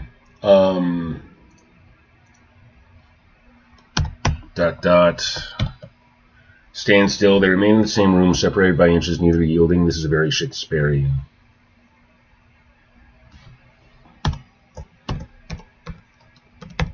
Thinking of either having Garrett sleep in another room or on the fainting couch in the same room, or having Miri lie between them in bed to create a natural barrier and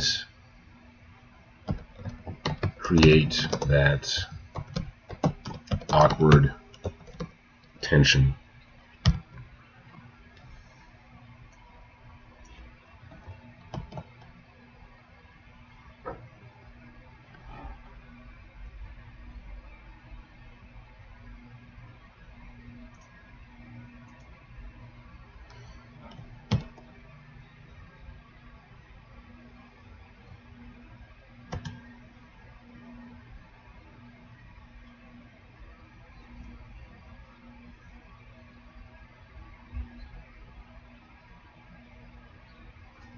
And I'm going to have to start a whole new chat because this has officially gotten very slow.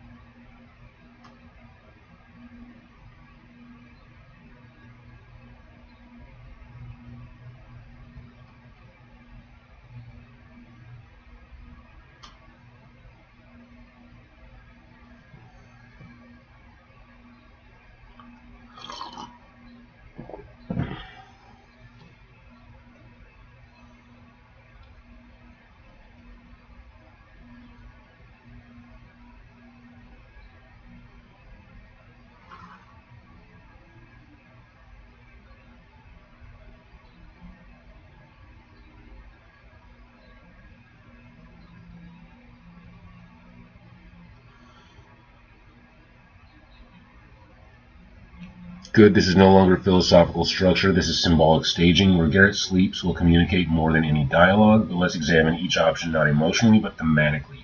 Garrett sleeps in another room. What it signals: real fracture, physical separation mirrors ideological separation, pride on both sides. Tone, cold, mature, heavy. Consequence: this escalates conflict, and then it stops because it's having a hard time processing all of this because it's trying to use the whole conversation. And this conversation is novel plot review, because I started by loading in every single chapter in order to let me know if I maintained the plot, and then I've kept writing for a couple chapters beyond that. So it's dense. But this is one of those situations where I've trained it. This is the whole book so far, and that's why I can offer suggestions and be like, this is how you would write that. And be like, it's close-ish. I gotta heavily edit it, but it's close-ish. This escalates conflict sharply. It implies we are divided. This is strong if you want mid-book rupture, external romantic tension, Jocelyn Miri to gain traction, court gossip implications. But it risks making the fight feel bigger than it may need to be. Use this if you want the relationship genuinely destabilized. Option 2, Garrett sleeps on the fainting couch, same room. What it signals: distance without abandonment, stalemate, emotional Cold War. Cold War. Cold War. Why did I go Russian for that? This is Shakespearean. They remain in proximity. Neither yields. The storm outside, silence inside. This creates tension without rupture. It also allows for midnight glances, half-spoken lines, internal monologue moments. This is probably the most elegant option if the relationship is strained but not cracking. Miri lies between them. Now we must tread carefully. If Miri is young or naive, this risks discomfort in tone, not because of explicit content, but because the symbolism can become strange quickly. However, if handled properly, this is extremely powerful symbolically. What it signals is innocence between them, witness to tension, Garrett's gentler world intruding on Arista's hardened one. It creates physical barrier, emotional triangle, subtle jealousy, soft awkwardness, but we must not feel manipulative or childish. It should feel like Miri was frightened by the storm, Garrett allows her comfort, Arista permits it, now there is an unspoken divide. If you do this, keep it subtle. No sensual tension, no quiet discomfort. For example, Garrett lies on one side, Arista on the other, Miri asleep between them. Garrett reaches instinctively for Arista in the dark, stops, withdraws. This is powerful. Which one best serves your themes? Let's align it with what you're building. This chapter is about responsibility versus retreat, power versus preference, challenge versus comfort. Option 2, couch, emphasizes Garrett choosing dignity over resentment. Option 1 emphasizes wounded pride. Option 3, Garrett's gentler world literally separating him from Arista's harsher expectations. My recommendation, given your arc, use option 2, the couch. Why? Because it keeps tension romantic, it avoids melodrama, it maintains maturity, it visually mirrors the philosophical divide, and then you can end with something devastatingly simple. Garrett lies awake on the couch, storm fading, Arista still awake in bed, neither speaking, the distance is only 10 feet. It has never felt wider. That line closes the chapter beautifully. If you want to heighten the Jocelyn Miri stakes later, you can do it in future chapters without complicating this one. Right now, this scene is about Garrett and Arista. Keep the lens tight unless you want the triangle pressure immediately. So tell me, is this chapter meant to crack them or temper them? This is temper.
Dower sharpening steel. You don't want rupture, you want forging. But you also want the reader on reread to say, oh, that's where she set the blade in motion.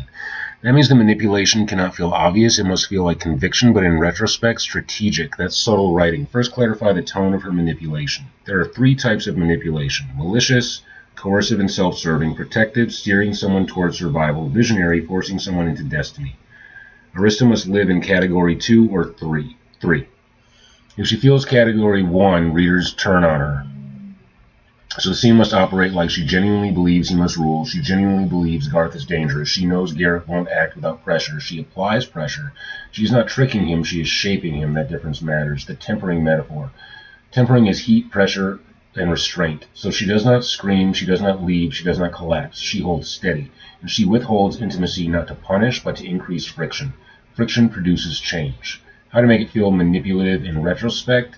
You need 2 seeds planted here. She introduces the inevitability of conflict, not you should fight Garth, but if he endangers the kingdom, will you still refuse to stand? That plant is hypothetical. Later, when Garth becomes a threat, the reader remembers this line.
Okay.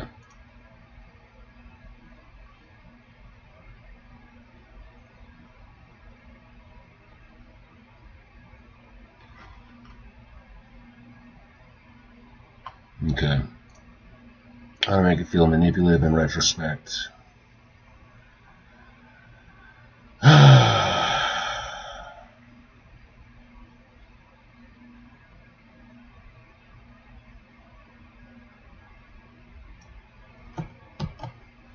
Copy paste all of that stuff. Okay, and then this comment about where I was thinking about ending this, I've got that resolved. He's going to sleep on the couch in the same room. I mean, the other thought would be putting them on opposite sides of the bed, backs to each other, but that doesn't feel like it's quite enough distance. I want to create some distance, but not kick them out of the room and not put Miri in between them, because that immediately creates the triangle scenario, and it is a little weird. You know, I wanted to make it just a little bit, naughty, but I don't need that in this scene. However, if Miri happens to lay on Garrett's side of the bed, that's a little bit different. So, yeah, that's 11 pages of notes. That's nearly 2,000 words for a scene that could easily be 2,000 words itself.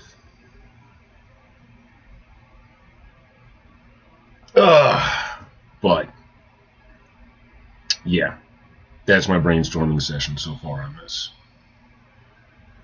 Trying to wrap my head around it, trying to figure out all the beats and how it's going to get written and all that fun stuff.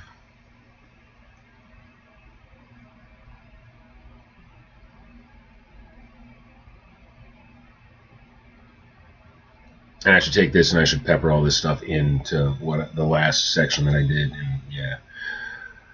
But that's my nearly 2.5 hours of plotting and planning and and all that.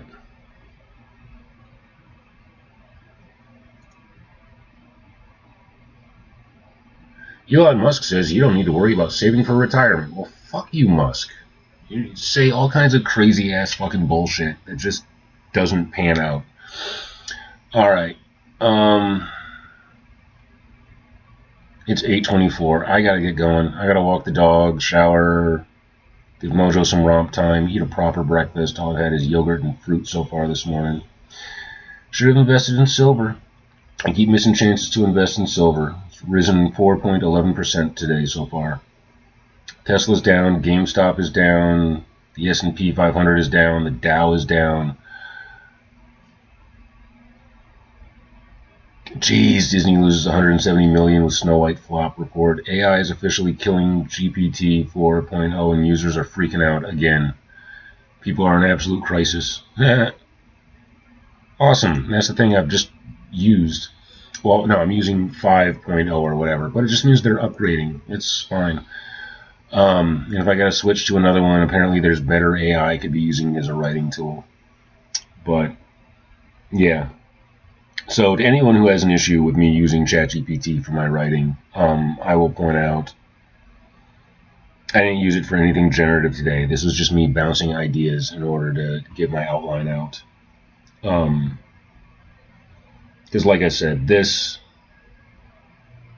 trying to get this written this way with all the philosophical debates and the back and forth and all this stuff, this Dostoevsky, Platonic, Shakespearean little dramedy that I'm trying to include in this one chapter would take me months of plotting and planning and probably arguing with my wife about points that I'm just debating with myself, and then I would probably never get it written.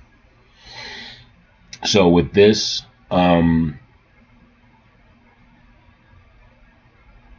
going to work on the outline today and probably actually be able to start writing it tomorrow. So this is why I use AI in my writing. This is why I'm willing to wreck the planet with its overconsumption of water and resources, and this is why I don't worry about it stealing from other artists or other writers, because I don't go with conventional tropes. Like I'm using it in order to speed up my process as much as possible. Like when I use it for editing, a rule for self-editing is finish your draft and then put it aside for 3 months. So when you go back to look at it, you have fresh eyes. You don't have the mental atrophy of having just worked at it, where your brain goes a little bit numb, just like reusing a muscle over and over again, so you're more likely to miss things, and then you also have confirmation bias to work against. Whereas if I have this objective tone, and you can program ChatGPT to be objective, and even say something like, here's something that somebody else wrote. Give me an honest criticism, because it wants to make you happy. But if you tell it that somebody else did it, it's like, well, fuck that other guy. I don't know him. I'm just trying to make you happy. Then it will be more critical of your work. So there's little tricks you can do to manipulate it into actually being honest with you. But yeah, that's 11 pages of brainstorming and cutting, copying, and pasting and all that fun stuff. So, and it's not perfect. There's like this whole interrogation scene, the Socratic inquiry. I want to change some of these questions a little bit. So that's an area that I need to debate with myself.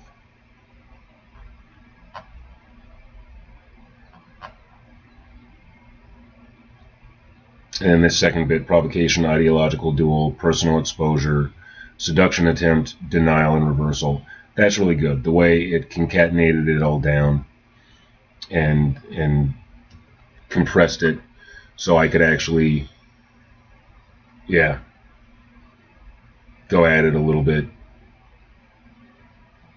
more succinctly, because I really don't want to loop around and have to deal with repeating arguments like I tend to when I do a lot of my writing, because I try to write as fat as possible and then trim it down and during the edit, because I hate doing additive editing. I don't like going in and be like, oh, I missed a part, oh, I missed this, and having to put stuff in, because then I'm just creating more content that I have to check for like clarity and redundancy and rhythm and all of that. And oftentimes what will end up happening is your brain just fixates on certain words, and then you end up reusing stuff. So you get this verbal repetition that just it dulls the mind, because if you keep hearing the same word over and over again, you create a mental atrophy, like reusing a muscle on your body with an intense workout, and then pretty soon you can't do curls anymore because you've already done 50 or 60 in too tight a set without enough of a break in order to like give them a chance to rest. And the same thing happens along neurological pathways and nerve clusters. So, yeah, okay. Like I said, that's like 2.5 hours of working on just this outline, and it's not done yet. We've got another...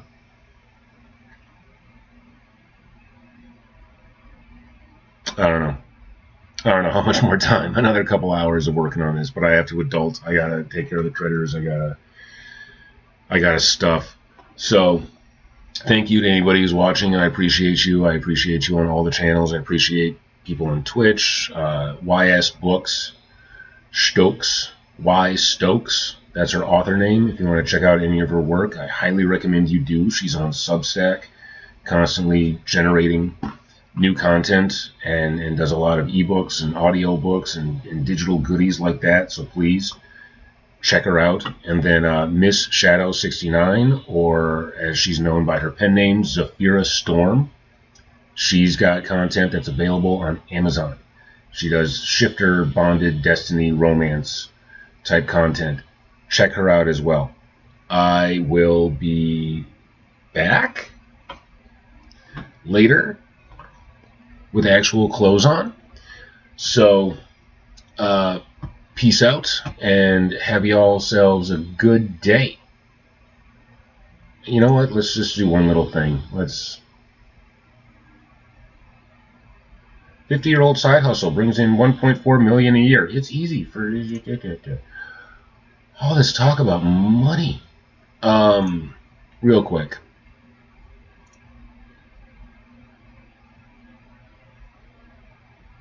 If you wake up at the same time every day without an alarm, well, yeah, I kind of do.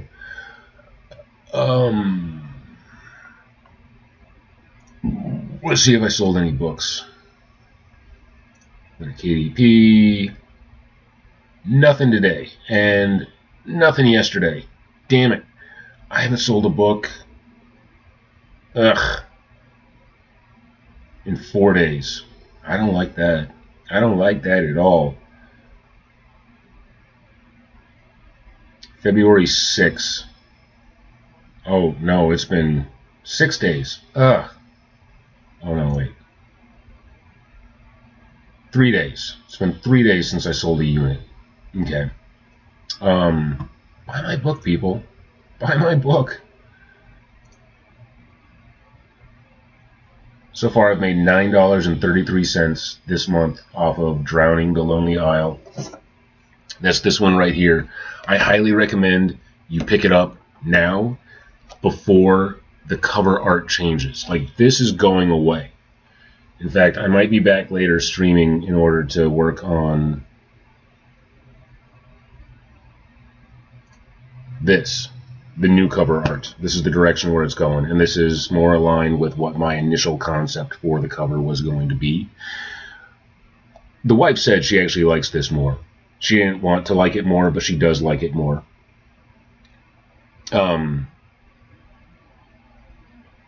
But yeah, I highly recommend you get this while it's still available before I pull this down, and then go ahead and get the new one with the improved artwork, because this is actually going to be more on theme with how I plan on doing all the covers to the series. And I'm really debating, I don't know, kind of debating changing the size, because I wanted this to be a vacation book. You know, I wanted this to be something that you could bring with you on a trip. And one thing that I really like about travel books is if they're smaller, if you can just slip them into your pocket. And this is 6x9, isn't exactly pocketable. So I might be, I don't know, I might want to make it like 6x4 or something like that. Yeah, I don't know. We'll see. Really, I think what will determine it is how many pages does this next book end up being, because I would like them to be something that you can just put on a shelf and have them all be like the same scale and not do anything too crazy. But I could definitely see changing the size. I would like this to be something that is, like I said, pocketable, something you can carry with you in your jacket pocket or easily slip into a bag. And this is a little bit on the big side, but this seems standard. Like, let me show you something.